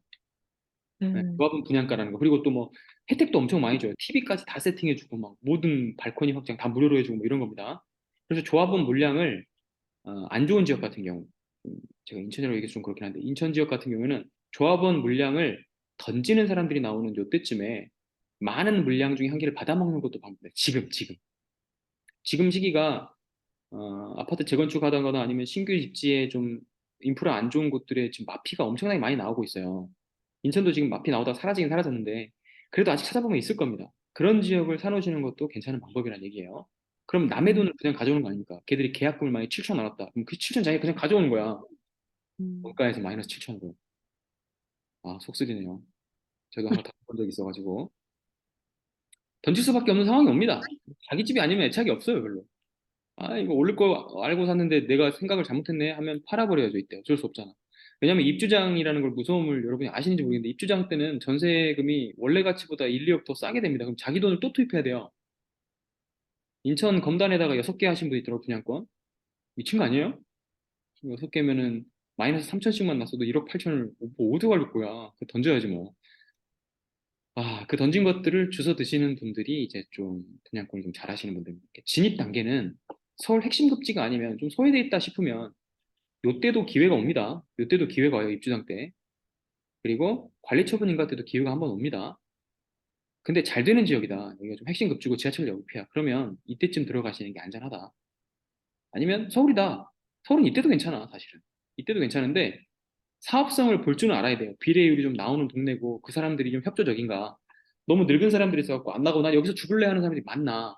손바뀜이 좀 됐나. 이런 거는 좀 여러분이 보실 수 있어야 돼. 이런 거는 부동산 빅마우스를 찾아가시는 겁니다. 그래서 아까 규영님하고도 얘기 드렸는데 손품을 먼저 파실 때 부동산 전화번호를 좀 몇 개 따가시는 거예요. 전화를 해가지고 예약을 잡아, 날짜를. 나 언제 가겠다, 몇 시에. 그럼 비워놓습니다. 좀 돌아댕겨. 그래서 그분들하고 얘기를 좀 해보시면서 니들 뭐 톡방이나 카페 개설한 거 있냐? 들어가서 이제 살피시는 거예요. 사고 싶은 지역을 미리 들어가서. 그러면 의외에 또 심심찮은 기회를 여러분이 만날 수 있습니다. 아시겠죠? 재건축 위주로 설명을 드렸으니까 재개발도 똑같습니다만 재개발은 뭐가 다릅니까? 재개발은 이때 들어갈 때 안전진단을 하는 게 아니고 이때 들어가서 주거 정비 지수제라는 걸 도입했기 때문에 점수를 좀 환산을 해보시면 노후도를 보는 거예요. 그냥 노후도. 이게 노후도 검사하는 거는 이제 사이트로 여러분들 랜드북이나 뭐나 다 아시죠? 노후도가 많이 돼 있는 곳을 들어가시면 좋아요. 노후도가. 그래서 노후도가 좀 찾다 싶고 사업성이 좀 나올 것 같고, 그러니까 사업성이 나온다는 건 어떻게 보시면 되냐면요. 너무 어렵게 생각을 하시던데 수치를 넣고 보지 마시고요. 감정적으로 보십시오. 3층 이상 되는 집이 별로 없어 보여. 그러니까 거의 빌라촌이야. 단독 다가구만 좀 많거나 빌라촌인 것 같아. 그러면 좀 잘 추진됩니다. 왜냐면 용적률 200으로 해버리면요. 돈이 거의 안 들어가요. 손해보는 게 없는 장사이기 때문에 많이 되는 편이에요. 잘. 음, 그리고 구역 지정 될 때, 이때 들어가서 구역 지정 될 때 털고 나오시는 것도 방법이에요. 계속 사업이 늦어질 것 같으면. 우리가 2, 30년 살지는 않을 수도 있잖아요. 음, 그러니까 막 4, 50년 걸릴 것 같다 그러면은 그냥 이때 터시는 것도 방법이라고. 아시겠죠? 저도 청파동을 이때 하나 버리고 나왔던 이유 중에 하나가 이것 때문입니다. 뭐, 딴 데 지금 돈을 써야 돼서 그럴 수도 있는데, 요때 들어가서 음, 요때 하시는 것도 조금 전략 중에 좀 방망이 짧게 잡고 들어가서 2년 비과세나 일반 과세 전환하실 때 좋은 방법. 내가 이 집을 그냥 아파트로 가져가겠다 싶으면 이때나 이때 들어가시는 겁니다. 이때는 보통 2, 3년 혹은 4년 내에 아파트가 되니까. 아시겠죠? 예. 이 정도만 알아놔도 용어는 사실 그거예요. 이제 용어 기억나잖아요. 재건축은 뭐가 좋다고요? 조합 설립 인가, 사업 시행 인가, 건축 심의, 관리 처분 인가, 아니면 입주장. 어렵지 않죠? 음. 여러분이 이걸 다 외우고 공부하면 나지. 내가 돼야지. 들어갈 루트만 하면 되잖아요. 돌아다니다가 아, 지금 어디까지 왔어요? 했는데 이상한 소리 하고 있으면 안 돼요. 이런 얘기 막 주민 공람은 여러 번 한다니까? 공람 되게 여러 번 해요. 인간은 여러 번 해요. 용어를 알고 있으시면 무시 안 당해. 아시겠죠? 아, 이 사람 좀 뭔가 아시는 분이구나 하고 물량 자체를 소개시켜 줄 때도 전화번호를 스킵하지 않습니다. 여러분이 전화번호 남기고 오면 좀 어중이 떠중이 같아 보일 때는 좀 스킵합니다. 돈만 음, 쏠 것 같을 때는 비싼 물건을 먼저 팔아요, 그 사람한테. 부르는 게 값입니까? 값이니까. 재개발 사러 가신 분들은 알겠지만 싸게 사는 사람도 있고 되게 비싸게 사는 사람도 있어요. 1, 2억 차이가 나요. 똑같은 집인데. 왜 그러냐면 너무 사고 싶은 열의가 강해 보이는 사람인데 현금 당장 입금할 것 같아. 그러면 그 중에서 내놓은 물건 중에서 가장 안 팔릴 만한 비싼 걸 먼저 주겠지. 근데 잘 알아보고 산 사람한테는 가장 가성비가 높은 걸 주겠죠. 물론 또 이것도 구별을 할 수 있어야 됩니다. 토지를 많이 물고 있으면 초창기엔 돈이 많이 들어가요. 나중에 좋아. 그러면 초기 투자를 하고 빨리 빠져나올 생각을 하시는 분들은 토지를 적게 물고 있는 1주택 입주권을 주는 거 위주로 이때는 전문 용어지만 뚜껑이라고 불리는 걸 사셔도 돼요. 뚜껑. 토지는 빵이야. 근데 입주권은 나와. 분담금은 다 내야 돼. 그럼 나중에 내가 들고 갈 건 아니니까 난 초반에 뚜껑을 사가지고 1억 먹고 나올 거야 라고 생각하셔도 된다는 얘기예요. 재건축 재개발은 여러분 기본 옵션으로 경매하시는 분들은 가지고 가셔야 돼요. 왜 경매를 시작한 이유가 뭔데? 싸게 살려고. 그럼 싸게 사는 방법이 하나 더 있는데 뭔데? 재건축 재개발. 그럼 두 개를 합쳐봐. 재건축 재개발 될 것 같은 지역을 경매로 사세요. 아시겠죠? 아, 이거를 어떻게 알려드려야지 참 좋을까 고민을 많이 해보겠습니다. 제가 이런 걸 수업을 고민하게 될 줄이야. 그냥, 그냥 돌아다니는 게 좋은데. 자, 그 다음에 차이점을 이제 모르시는 분은 조금 알게요, 이제. 안전진단 하나만 다른 거 아시겠어요, 이제? 다른 건 용어가 다 똑같잖아요. 이러니까 더 잘 보이죠? 네. 예, 재건축은 빨라요. 자기 일대일 아닙니까? 내가 이 집 하나 갖고 있으면 허물고 다시 지어. 그럼 집 하나 줘. 그럼 되잖아요. 그런데 재개발은 뭐 단독주택 갖고 있는 사람한테는 원 플러스 원이라고 해서 두 개를 주기도 하고요. 큰 거 하나, 작은 거 하나. 그리고 뭐 빌라만 조그맣게 갖고 있었다면 한 개를 주는데 추가 분담금 많이 내라고 하고 어떤 거는 청산이라 그래가지고 그냥 현금으로 돌려주고 들어보셨죠?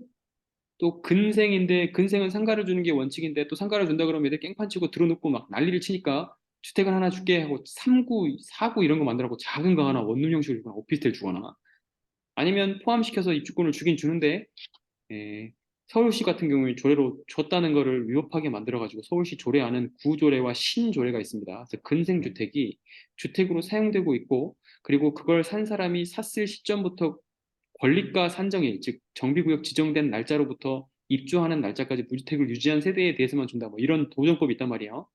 그러니까 서울 지역 들어오시려면 머리가 복잡해. 서울이 아니면 엔간하면 입주권 다 나온다. 이렇게 생각하시면 됩니다. 근데 엔간하면 서울이 좋잖아요. 공부해요. 그러니까 서울이 좋으면 공부해야 돼. 어떻게 해. 서울로 도저히 내 돈으로는 못 들어올 것 같아. 재개발로 들어와야지 어떡할 거야. 서울은 재개발 말고 들어올 수 있는 방법이 있나요? 여러분 한 방에 20억, 30억 있으시면 괜찮으십니다. 좋은 지역. 10억까지도 요즘엔 뭐 괜찮다요. 마포도 한 10억이면 들어올 수 있으니까 대출 없이. 그런데 찾으시는 것도 방법이고.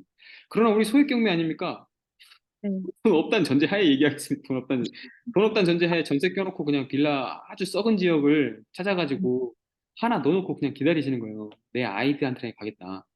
음, 인간하면 뭐 내 아이가 학교 잘 갈 것 같으면 연대나 신촌 이쪽 근처, 홍대나 이쪽에 그쪽이 뭐 서강대랑 다 몰려있지 않습니까?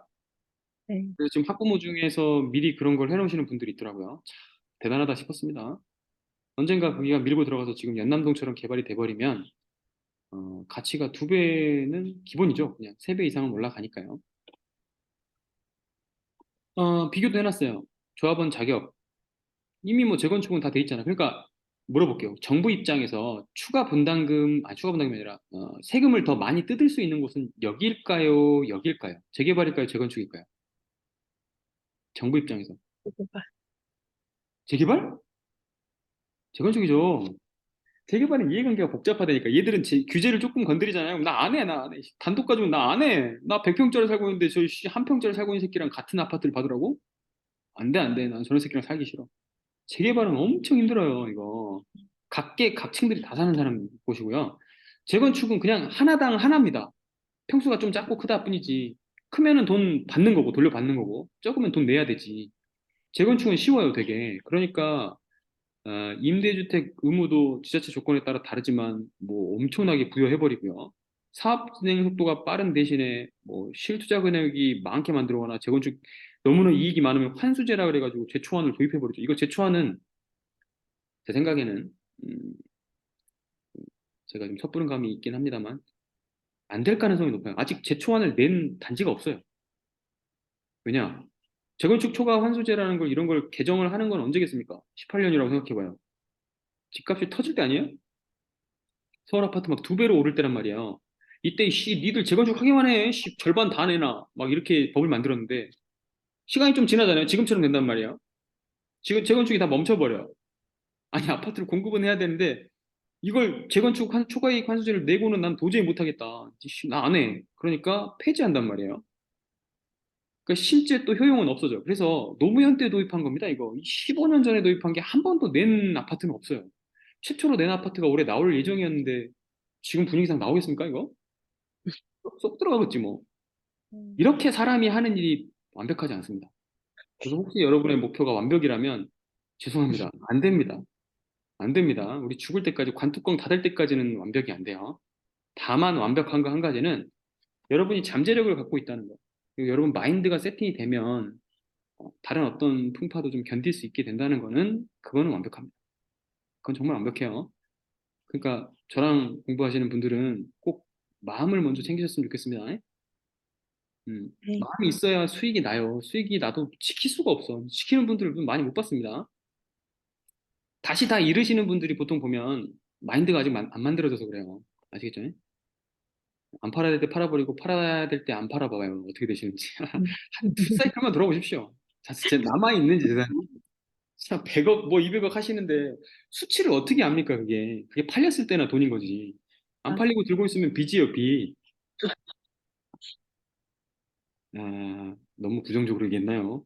긍정의 마인드, 이거. 아무튼, 좀 무서워할 줄 아시라는 거예요. 마인드 먼저 만드시라고. 아시겠죠? 예. 자기 마음이 그렇지 않으면, 좀 들쭉날쭉하는 사람이라거나 자기가 좀 마음이 많이 바뀐다는 평가를 주변에서 많이 들으신 분들은 성찰을 많이 해볼 필요가 있습니다. 부자들의 공통점 하나는 꾸준함이고요. 두 번째는요, 한 번 결정할 때 시간이 오래 걸리지만 결정한 거 잘 안 바꾼다는 공통점이 있습니다. 아시겠죠? 이게 완고한 게 아니라 경쟁할 때 그만큼 충분히 많이 생각을 하고 들어가는 거예요. 그래서 손해를 봐도 안 팔아요, 잘. 그리고 결국 나중에 보면 그분이 가장 부자가 되어 있어요. 그러니까 투자하고 사업은 좀 다른 것 같습니다. 사업은 좀 저질러 보시는 분들이 좀 잘해요. 음, 누차 얘기해 드리지만. 그래서 자기가 좀 확확 바뀌면서 빨리빨리 뭔가를 하시는 분들은 사업화 시켜도 돼요. 부동산을, 이거 사업을. 부동산 사업은 어떻게 하는 거냐면 보통은 여러 가지 방법이 있습니다만 공통점은 그냥 소개해 주는 겁니다. 누군가한테 파는 거예요, 그냥. 이 물건이 있으니까 이 물건 팔려는 사람하고 살려는 사람 두 분을 연결해 주면 됩니다. 중간에 수수료를 챙기시면서. 꼭 공인중개사가 아니어도 돼요. 아시겠죠? 그럼 뭐 인터넷으로 하셔도 되고, 많이 하시려면 뭐 사업체를 만들으셔가지고 중개법인 같은 걸 하셔도 됩니다. 빌딩 로드라든지 원빌딩 그런 게 그렇게 만들어진 겁니다. 음, 그럼 그분들을 만나보면서 알았어요. 지금 만날 수조차도 없는 되게 큰 사람처럼 돼 있지만 모릅니다 또. 그분들이 마인드가 안 돼 있으면 또 파산하실 그치. 거예요. 아니 그 세계 3위였다는 자산 규모의 중국 헝다도 무너지는데 그분들이 안 무너질 수 있나? 아무튼 자기가 공룡처럼 뭔가 덩치를 키우셨으면요 무너지는 것도 그만큼 크게 무너지십니다. 그러니까 그 마인드 만들어 놓으셔야 돼요. 아시겠죠? 음, 완전히 안전한 건 없다. 간단하게 비교해 보면 이렇게 됩니다. 초과이익 환수를 한다. 50%까지. 재개발은 없다. 그런데 재개발은 뭘 주냐? 이 토지를 내놓으라고 합니다. 토지를. 그래서 임대를 30% 의무로 주게 돼 있고요. 이런 거 들어보셨나요? 도서관이라든지 뭐 소방서 땅이 필요하면 그거 주는 거? 아, 이 용어를 뭐라고 하더라? 기부채납. 규형님 짱짱. 네. 그 송파에 제가 있는데 그 송파 근처에 헬리오시티라고 하는 게 문재인 때나 그쪽은 좀 노무현 때를 봐야 되겠나? 노무현 때를 봐야 되겠네. 그때 설립된 걸로 소셜 믹스를 도입했어요.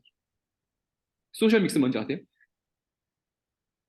군대랑 같은 곳에. 그렇습니다. 누가 임대 사는지를 몰라요. 그전에는 임대동을 만들어 놨어요. 거기서는 임대동이 다른 동은 엘리베이터를 3개 만들면 임대동은 엘리베이터 1개만 만들어 놓고 그랬더니 이제 임대동 살면은 뭐 LH 거지, 휴먼 거지 뭐 이러면서 막 거지라고 그 펜스를 쳐가지고 애들을 차별하고 그러니까 이거는 도저히 있을 수가 없는 일이다 하면서 이게 정서적으로 섞어버리자 해가지고 아래 윗집 옆집에 조금 생색이 초라해 보이는 사람이 살면은 임대사나 이렇게 의심을 해볼 수 있는 그렇게 소셜 믹스로 만들어버린 곳이 헬리오시티가 대표적인 최초 케이스예요. 그렇게 만들어 놓으니까 이제 좀 음, 뭔가 용적률 상향이라든지 정상향 이런 또 그 당근을 또 주면서 이렇게 만들었죠. 그러면서 토지가 좀 많이 남을 거 아닙니까? 그러면서 책박물관이라고 하는 그리고 주차장이라고 하는 한 300대 이상이 주차되는 그런 곳을 한 땅 후문 쪽에다가 만들어 놨습니다. 그거는 그 사람들이 기부 체납한 땅으로 만든 거예요. 음, 그러니 재개발 지역은 그런 것이 많아진다. 대신 초과 이익 환수는 없다. 그런데 이것도 조삼모사인 게 초과 이익 환수를 안 하는 대신에 그런 걸 안 짓습니다. 음, 초과 이익 환수를 안 하지만 그런 걸 지어야 돼요. 똑같은 거 아니에요? 아침에 3개 주고 저녁에 4개 주면 와 원숭이들 우와 참 이 정책 결정을 하는 사람들 앞에서 우리는 한없이 작을 뿐입니다. 건축 비례율은 꼭 외워놓으시고 이거는 메모 별표 쳐놓으세요. 비례율이란 용어만 이해하셔도 뭐 거의 재건축 전문가 소리 듣습니다. 종전자산이라고 하는 거는 기존에 사업하기 전에 총평가액을 매겨요. 그래서 권리가액이라는 말이 나옵니다. 권리가액을 옆에다 살짝 메모해 놓으시면 좋아요. 여러분 집 하나하나가 토지랑 실제 사용할 만한 가치 대비 얼마인가를 계산해 가지고 여러분 가격에다가 실제 거래되는 가격만큼은 아니에요. 공시지가보다 조금 더 20, 30% 플러스 해가지고 계산 공식에 니들이 도저히 계산할 수 없을 것 아니라는 함수를 막 집어넣어가지고 만들어 놓습니다만 결국 계산해 보면 공시지가에서 한 20, 30% 높게 해가지고 권리가액을 산정해 줍니다. 그럼 그걸 총 합치면 그 자산이 전체가 나오죠. 그 지역에. 그래서 일반 분양 대비 사람들 다 분양하고 남는 수익이 있을 거예요. 그러니까 얘는 사업 시행인가나 관리 처분인가 지쯤에 가가지고 분양해봐야 알 수 있는 거지, 사실은. 나머지는 추정할 뿐이고. 그 사이에 땅값이 2배씩 막 올라버리고 뭐 이러면 2022년 이럴 때는 사업성이 엄청 좋아지는 겁니다. 지금 사업성 좋은 지역이 있나요? 지금 시기에는 없어요. 구성남도 계속 계약이 파토나고 있는 것 중에 하나가 뭐냐면 건축비는 2배로 올랐는데 집값은 떨어져 버렸죠. 집가가 하락하고 건축비 올랐으니까 사업 안 하는 게 낫잖아. 둔촌주공도 무너질 뻔했지 않습니까? 정부가 세비 투입하지 않았으면. 그런 겁니다. 지금 둔촌주공 보니까 또 소송 들어갔대요. 계속 그런 일이 생깁니다. 재개발, 재건축의 무서움은 그런 거예요. 사업이 끝날 때까지는 끝난 게 아니야. 음, 그래서 종부자산에서 총사업비를 뺍니다. 건축비랑 뭐 어쩌고저쩌고 뭐 신탁사가 먹는 거 아니면 뭐 그런 거 다 빼면 이 분자가 커져야지 비율이 높아지잖아요. 자산이 애초에 많이 남았다. 그럼 곱하기 100 하면 이게 130 정도 된다. 그러면 종전자산 대비 30% 수익이 났으니까 그 30%를 일반인에게 돌려줍니다. 물론 권리가액 기준이니까 추가 부담이 나올 수도 있어요. 하지만 비례율이 높을수록 좋다는 거는 인정해 놓고 가시면 좋아요. 많게는 170에서 200까지 나온 적도 있습니다. 이건 사업적 구조대로 우연히 자기가 잘 골라서 들어가신 거죠. 이거 계산해보는 방법은 감정적으로는 3층 이상이 많이 없네. 근데 엄청 크구나. 대단지 세대구나. 이런 느낌 드시면 됩니다. 음, 그래서 저는 옆에다가 비례율 써놓고 땡땡 구성남 지역이라고 써놓는 거예요. 뭐 구성남 지역이 최고라고 아닐 수는 있어요. 근데 구성남 지역을 가보신 분들은 알겠지만 높은 아파트가 없어요. 음, 그래서 그 지역 전체가 다 재개발 지역입니다.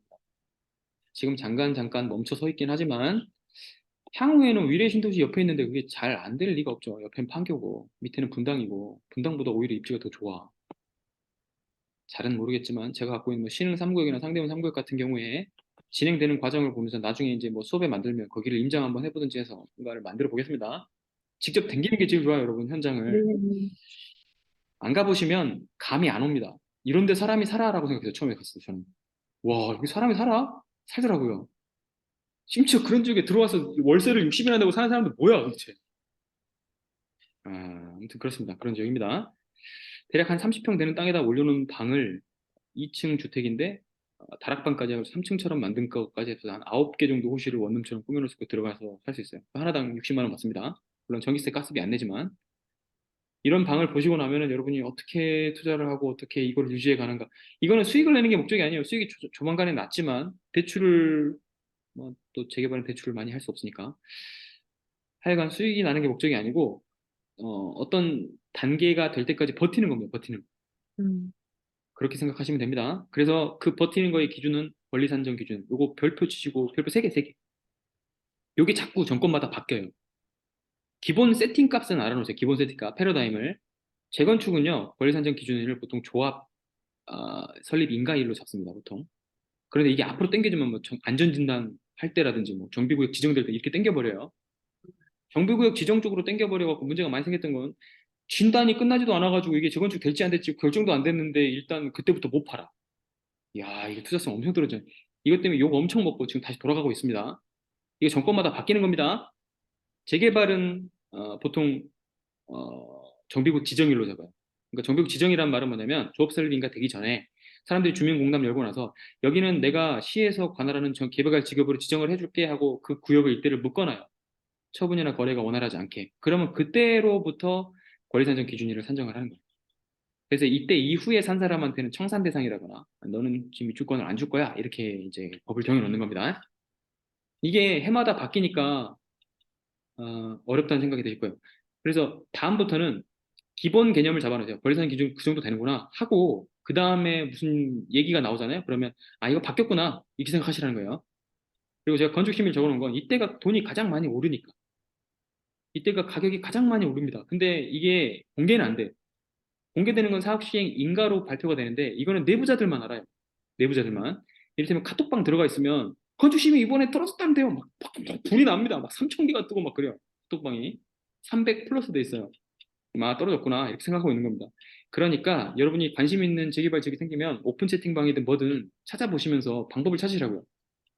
자기가 요즘엔 직접 가서 몸으로 뛰는 것보다 그런 데 들어가 있는 게 정보를 훨씬 많이 빨리 접할 수 있어요. 아시겠죠? 사람이 음, 한 명일 때는 힘이 없는데 뭐 300명 이상 모여 있으면요. 뭐라도 한 명이 더 압니다. 진짜로. 지금 우리 별로 지혜가 없는 것 같잖아요. 근데 우리 10명 모여가지고 얘기해보면 뭔가 돈 될 거 하나 나옵니다. 그러니까 세상을 바꿀 거 뭐가 하나 나와요.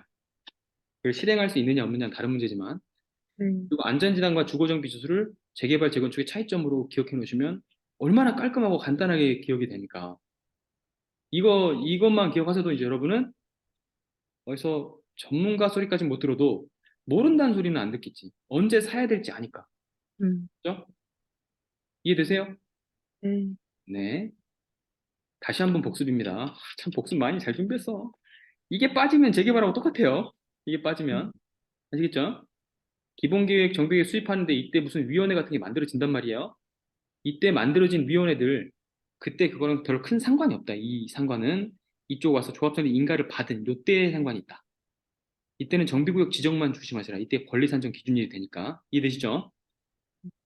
그다음에 돈이 많이 되는 때는 요때, 요때 그리고 요때가 이제 아파트 값하고 거의 비슷해지긴 하지만 가장 안전한 시기다. 자 이제 마무리를 한번 지어볼까 합니다. 제가 이 카톡을 써도 되냐고 다 일이 허가를 다 받았어요. 적극적으로 다 쓰라고 하셔가지고 오늘 기분 좋은 거 한번 얘기해드리고 가겠습니다. 법인폰으로 자꾸 전화가 오는데 제 폰이 세 개인데 지금 렉처용 때문에 렉처용, 잠실, 파티룸 뭐 다른 회사들 해가지고 전화가 지금 방금 울려가지고 껐습니다. 아, 죄송해요. 또 오네 뭐야? 급한 거 아닌가요? 혹시? 다시 예, 곧 다시 전화 드릴게요. 죄송합니다. 아니 한 번 안 받았으면 전화 또 하지 말아요. 아, 죄송합니다. 사과드리겠습니다. 네, 저는 다음부터 꺼놓고 올게요. 뭐 일단 항상 제가 오버되니까 시간이 오버되니까 오늘 오버 될지 알긴 알았는데 너무 많이 됐네. 자, 규영님입니다. 규영님. 규영님은 오늘 그냥 뚜벅뚜벅 걸어간 거예요.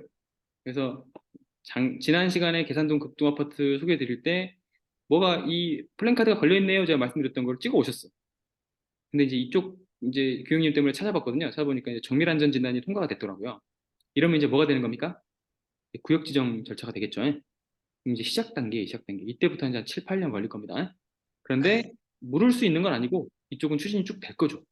아직 가격도 많이 싸고 그리고 뭐 음, 안전진단 통과 22년 예산을 갖고 이게 타당성 용역인지 모르겠어요. 예비 타당성 용역이라는 용어까지 이제 어떻게 아시는지 잘 모르겠는데 예비 타당성 용역이라고 하는 거는요. 이거는 엄청 큰 규모의 토목 사업 같은 걸 할 때, 고속도로라든지 굴 뚫는 거나 다리 짓는 거나 이럴 때 타당성이라는 용역 이런 걸 하는 거고요.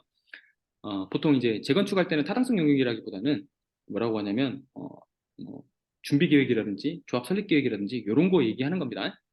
그래서 안전진단이 통과되면 그 다음부터는 이제 구역 지정 절차가 되니까 타당성 용역이라고 하는 거는 이 앞에서 심의할 때뭐 지역 의회에서 뭐 표결하고 이런 절차라고 생각하시면 되고 안전진단이 통과됐다는 말은 뭐냐면 실무 절차에 들어갔다는 뜻으로 생각하시면 됩니다.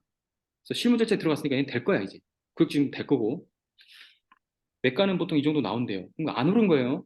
그런데 이제 제가 얘기 들을 때 뭐 동의서부터 주체로 활동하는 이거 알아보라고 했고, 그래서 부사 처음 나 당시 부사님이 뭐 부동산 사장님이라고 말한 것 같아요. 그래서 아하 재밌게 줄여 쓰시네라고 생각을 하고 있었고요. 이거 쓰신다는 거는 전문가인 거야 사실. 많이 가본 거지. 부사라고 줄여 쓰시는 분들 보니까 부동산 엄청 가보신 분들이더만. 저는 보통 요 용어를 잘 안 쓰긴 합니다만. 그래서 한 군데만 가지 않으려면 미리 좀 예약을 하고 가셔야 된다. 겉으로 찍어봤더니 재건축 연합회가 만들어졌어요. 이거 인가 된 거예요? 안 된 거예요? 안 됐을 가능성이 높죠. 안 된 것 같아요. 안 될 가능성이 높아요. 처음에 네. 조합 사업 단계에서 이렇게 하는 것 같고, 안 됐으니까 뭐 자리도 많이 비어 있고 아직 사람들이 있지도 않고 뭐 그럴 수도 있어요. 그러니까 전화번호만 딱 가신 다음에 이쪽이 어떻게 소통이 되는지를 좀 알아보시면, 카페라든지 그런 걸 통해서 알아보시면 좋을 것 같아요. 그래서 이번 네. 가보시고 이렇게 얘기했고, 지분까지 또 관심 있으신 분이 아니니까 토지까지 또 다 또 조사해가지고 하시는 분, 이분은 초보라고 보기는 어려워요. 제가 보기에는 중수 이상은 되시고 곧 이제 성과를 내실 겁니다. 저 초보예요. 아, no, no, no, no. 아, 저 초보 초보예요. 아니에요. 진짜 처음이에요. 아, 초보라고 보기는 진짜. 어렵습니다. 아, 너무 좋게 봐주셔서 그래요. 감사합니다. 그 다음에 이제 미애님 첫 도년 축하드리고요. 미애님 이거 가지고 제 개인적으로 카톡을 좀 나눴는데, 좀 이 카톡이 좀 잔잔하면서 저한테 좀 감동이 있고 좀 울림이 좀 있었습니다. 뭐 다른 개인적인 이야기 좀 다 뺐고요. 낙찰을 일단 93% 받은 거는 이분이 27명 들어왔잖아요. 두 가지 이유가 있었어요. 두 가지 이유가. 자, 93%나 100% 가깝게 들어가는 거는 관련자, 관계자가 받는 경우가 있고요. 아니면 27명의 입찰을 거쳤으니까 너무 많이 들어왔잖아요. 가격이 너무 쌌을 가능성이 높습니다. 실제보다 가격이 너무 싸서. 근데 실거래가를 어떻게 조사하고 들어가셨는지는 잘 모르겠지만, 진짜 27명이 들어왔다고 하는 거는 사실 폐차해도 그 폐차를 두려워하시면 안 됩니다. 다음 시간에 제가 폐차 특강을 하나 할 건데요. 지금 우리 시간에다가 폐차는 너무 당연한 거다. 10개 중에 하나 걸린다. 이렇게 생각하셔야 돼요. 낙찰 확률 10%면 높은 겁니다. 아시겠죠? XG 값이라고 해서 골 기대 예상 값이라는 게 있습니다. 축구를 좀 좋아하시는지 모르겠습니다. 그냥 간단하게 이것도 축구 모르신다고 생각하는 가정으로 설명했는데 이해가 되면 정말 적용을 잘한 거죠. XG 값이 0.2면 20%예요. 그러면 10번 찼을 때 2번 들어가면 돼요. 2번 들어가면. 근데 축구 선수는 그러면 탑 클래스예요. 탑 클래스. 그러니까 축구라고 좀 비슷하게 생각하세요. 여러분 10번 입찰했는데 2번 낙찰되잖아요. 그러면 탑 클래스예요. 좀 마음 편하죠? 그런데 보통 있잖아요. 폐차를 한 4번 정도 겪으신 분들이 다시는 경매 안 해요. 그렇습니다.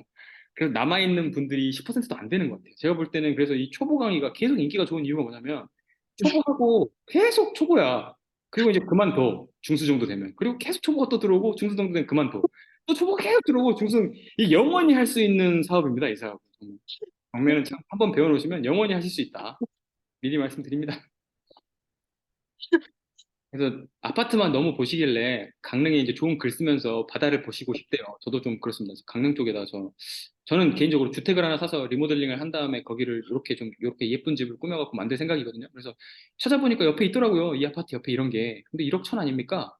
음, 뭐 대출도 한 5, 6천 넘게 나올 거고, 50%만 담다고 해도 뒤에 1, 2층이 돼 있으니까 위에 세 주면은 이자 나올 것 같고, 아래쪽에 음, 살거나 위쪽에 살면 받아보고 싶으면 여기 언덕백이니까 위쪽에 살면서 아래쪽을 세 주거나. 아래쪽 음. 공간도 되게 많더라고요. 그래서 네. 저는 어머니를 이쪽으로 한번 옮겨볼까라는 생각도 하고 있습니다. 어머니가 이런 집 좋아하셔가지고 아파트에 못 사시겠다 그래가지고 고민이 됩니다. 글쎄 해서 얼마를 들여서 리모델링을 하면 얼마나 좋은 집이 될지. 이런 집을 사서 리모델링을 한 책들을 한 세네 권 읽어보세요. 이런 분들 되게 많아요. 이런 집들이 주로 인천이라든지 부천 쪽에 좀 싼 집 있죠. 산동네 같은데 그런 데 만들어가지고 모든 지나다니는 사람들이 다 구경 오게 만드는 집으로 만들어버린 사람이 있어요. 책 이름이 생각이 안 나는데 한 세네 권 읽어봤더니 이렇게 사는 것도 저는 새로운 방법인 것 같아요. 아파트에 들어가는 관리비를 그냥 여기다가 한 10년치 투자한다고 생각하면서 들어가 버리더라고요. 괜찮은 음, 방법인 것 같습니다.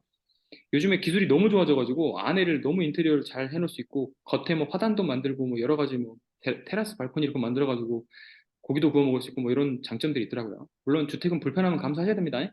주차도 좀 어렵고 그런 게 있죠. 그 다음에 뭐 이렇게 말씀드렸습니다. 그래서 미애님 첫 도전 다시 한번 축하드립니다. 태연님은요, 이것도 다 허락 맡았습니다. 어, 다른 수업도 또 들으시는 것 같아요. 그래서 이거 추천 물건을 받아가지고 입장을 하셨는데, 전 너무 이분의 심리가, 언어가 나중에 책을 쓰시지 않을까라는 생각이 좀 들긴 했어요. 뭐 질문하시는 것도 그런데, 요거 하나만 쓰면 제가 그냥 혼자서 독백한 것 같잖아요. 그래서 이제 중간중간에 이제 쓰신 말들 좀 넣어놨는데, 이거 세 개를 이렇게 수익률 계산표에 넣어가지고 보내주신 거예요. 저는 이렇게 질문해 주셔서 참 좋았습니다. 본인이 이렇게 수익률을 여러 개 계산을 해보니까 이 가격이면 제가 받을 수 있고 여기서 천이나 500 플러스 할까요 말까요 뭐 이런 거잖아요. 네, 그걸 제가 이제 저도 망설임이 있을 거 아닙니까? 저도 신내림을 받은 게 아니잖아요. 네, 개인적으로 무당을 믿고 그러지 않습니다. 그래서 좀 신내림 받는 편이 아닌데 좀뭐 신내림 표현을 많이 쓰시길래 저는 어떻게 하냐면 저는 그 가격에 제가 떨어져도 혹은 붙어도 여러분 그런 공통점을 제가 받았는데 낙찰 받기 전에 낙찰 될까 봐 무서워하시더만. 낙찰 되면 어떻게 해요라고 물어봐 전화할 때. 낙찰 받고 나면 좋은 건 잠깐이고 어떻게 할까 무섭잖아 또. 폐차하면 또 아쉽대. 그죠? 참 미치겠어. 어떻게 해야 되는 거야? 낙찰할 가격을 알려줘야 되는 거예요? 폐차할 가격을 알려줘야 되는 거야? 뭐야 이거? 나 진짜 내 얘기하는 줄 알았네. 아니죠. 저는 그렇게 하지 않아요. 제발 저리지 마시고요. 누구라고 말 안 했잖아요. 여기서 말을 하시면 어떡해요? 하여간, 하여간, 제가 쓰는 다 방법 중에 똑같아요. 하나는, 제가 쓰는 방법 중에 하나는 여기다 써놨는데, 50번 정도 그, 자기가 세 가지 정도 가격을 고민할 거 아닙니까? 1,500, 뭐, 원래 가격. 내가 1억 쓴다 그랬으면 1억 1,000, 1억 1,500, 1억, 요거 세 개를 종이로 써서 옮기신 다음에, 그걸 한 50번 정도 계속 펼쳐보는 거예요. 하나씩 하나씩. 하나씩 하나씩 펼쳐보면 자기가 지금까지 조사했던 거, 수업 들었던 거, 배웠던 것들이 다 생각이 납니다. 그러면서 한쪽 가격에 마음이 몰리게 돼 있는데 그게 거의 있어요. 그 쓰시는 말들 중에 보면 광양은 도전의 의의가 있어서 과감히 해보려 하고요 이랬잖아요. 도전의 의의잖아. 낙찰될 가능성이 낮아지잖아 벌써. 그죠? 그런데 그 종이에 적은 숫자를 보면서 뭐 마음이 한데 제주는 너무 갖고 싶었다 뭐 이런 게 있잖아요. 제주는 당장 매매 수익을 바라는 게 아니라 좀 더 높일까를 고민하고 있어요. 그럼 제주는 되겠네요. 이런 느낌이야 이런 느낌. 아시겠죠? 이러면 종이 3개의 가격을 쓰시면 50번 정도 여러분 저는 사실 100번 정도 해보라고 하시면 시간이 많이 걸려요 이건. 또 50번 정도 해보시면 확신이 오는 가격이 생깁니다. 그러면 폐차리든 낙찰이든 이미 충분히 숙고를 거쳤기 때문에 두렵지 않아져요. 제 방법입니다. 뭐 이게 좋다는 게 아니고요. 나는 그렇게 한다. 난 쫄보라서 그렇게 50번 정도 펴봐야 좀 내 결정에 좀 확신이 서더라. 그리고 낙찰이 많은 게 아니라 폐차리 훨씬 많습니다. 주거용 위주로 하면 낙찰이 많을 수가 없어요. 도로 위주로 하면 낙찰이 많을 수밖에 없습니다. 안 들어오니까. 아시겠죠? 그래서 용쌤이 엄청 낙찰 많이 받는 건 도로 위주로 들어가서 그래요. 얼마나 머리 잘 썼습니까? 혼자 1억을 도로에 묶어놓는다? 그리고 10년 기다려? 바보짓이죠? 그걸 30명, 100명 들어가면 돈이 얼마 안 들어가잖아요. 그러니까 그건 수익을 나눈다는 개념도 있지만 사실 되게 지혜로운 겁니다. 안 들어오는 물건을 낙찰 계속 받아가지고 사례를 늘려가는 거니까. 거기서 이제 수익을 좀만 내준다면 엄청 좋아지는 거죠. 그래도 할까요? 우리도 나중에 할 수 있겠죠. 제가 너무 일을 많이 벌리면 안 되기 때문에 잠깐만 좀 기다리세요. 제가 지금 너 벌려는 게 너무 많아요. 지금 머리가 지금 어지러워요. 아침에 뭐 처리할 거를 제가 나름 루틴을 짭니다. 1시간 동안 무슨 일을 하겠다라고. 지금은 이제 오전 3시간 정도가 다 채워져요. 그 일을 딱 끝내면 3시간이 끝나 있어요. 아, 그래서 야 시간이 하루 이렇게 압축적으로 쓸 수도 있구나라는 생각. 근데 저 작년에 그냥 아기만 봤거든요. 아기 낳고 한 1년 동안 아기만 계속 봤어요. 아, 여러분한테 단언컨대 얘기합니다. 여러분 돈이 많아지셔도요. 자본이 충분해지셔도 그냥 가만히 집에서 쉬면 좋을 것 같잖아요. 절대 안 좋아요. 이건 진짜 해보신 분들은 아시는데 절대 안 좋습니다. 그러면 어떨 때 좋냐? 작은 성취라도 자꾸 느끼는 거를 인간은 좀 바라는 것 같아요. 기본적으로. 안 그런 분들도 있겠지만 저는 그렇습니다. 아기를 보는 게 성취감을 억지로 만들려면 막 이렇게 만들어야 돼. 아기를 들고 막 스쿼트를 한다던가. 아기를 안고 감정이 너무 좋으니까 이 감정이 너무 좋을 때 막 발상을 떠올려가지고 어떤 문구를 생각해 본다. 이런 일이 아니면 너무 힘들어요. 근데 이것도 오래 안 가. 얘가 가만히 안 있잖아요. 또 돌고래처럼 울잖아. 죽을 뻔했습니다. 아유, 죽을 뻔했어요. 슬라이드 쇼가 끝났습니다. 아무튼 너무 수고하셨고요. 오늘 너무 축하드립니다. 축하할 일이 너무 많네요. 그리고 폐차를 너무 두려워하지 마세요. 다음 주에 이 시간에는 제가 폐차를 하나도 안 두려워할 수 있게끔 지금 우리가 계속 추천 물건으로 나왔던 것들 거의 다 폐차했거든요. 한 두세 개 빼고는. 그래서 최저가 수준으로 제가 항상 써서 제시를 하는 이유는 수익률이 이렇게 최대치가 될 수 있다라고 써드리는 거예요. 여기에 진짜 받고 싶은 마음이 드시면 50번 정도 종이에다 가격을 써서 펴보시면서 자기 가격을 찾아가시면 됩니다. 어떻게? 시세가에 20% 선에서 낙찰이 되고 있는 추세가 있으니 그리고 뭐 투자금이 5천, 3천 이런 거는 시세에 가깝게 됩니다. 가깝게. 투자금이 좀 많이 들어간다. 그러면 좀 이제 조금 낮아져 점점. 그거를 시기를 고려하시면서 들어가실 때 진짜 갖고 싶은 그런 욕구가 강한 물건에는 조금 더 높게 쓰시는 거고요. 욕구가 좀 낮은 거에는 경험 삼아서 경험치를 누적해 가시는 겁니다. 왜냐하면 자기 돈 걸고 조사하는 과정에서 많이 늡니다, 실력이. 저한테 듣는 것보다. 아시겠죠? 네. 오늘도 수고하셨습니다. 저는 이제 집에 가야 될 것 같습니다. 질문은 또 우리 카톡창이 활성화돼 있고 또 개인으로도 많이 주셔가지고 뭐 개인적으로 하세요. 그리고 오늘 쓸 수 있게 동의해 주셔서 너무 감사합니다. 수고 많으셨습니다. 네, 감사합니다. 안녕히 계세요. 감사합니다.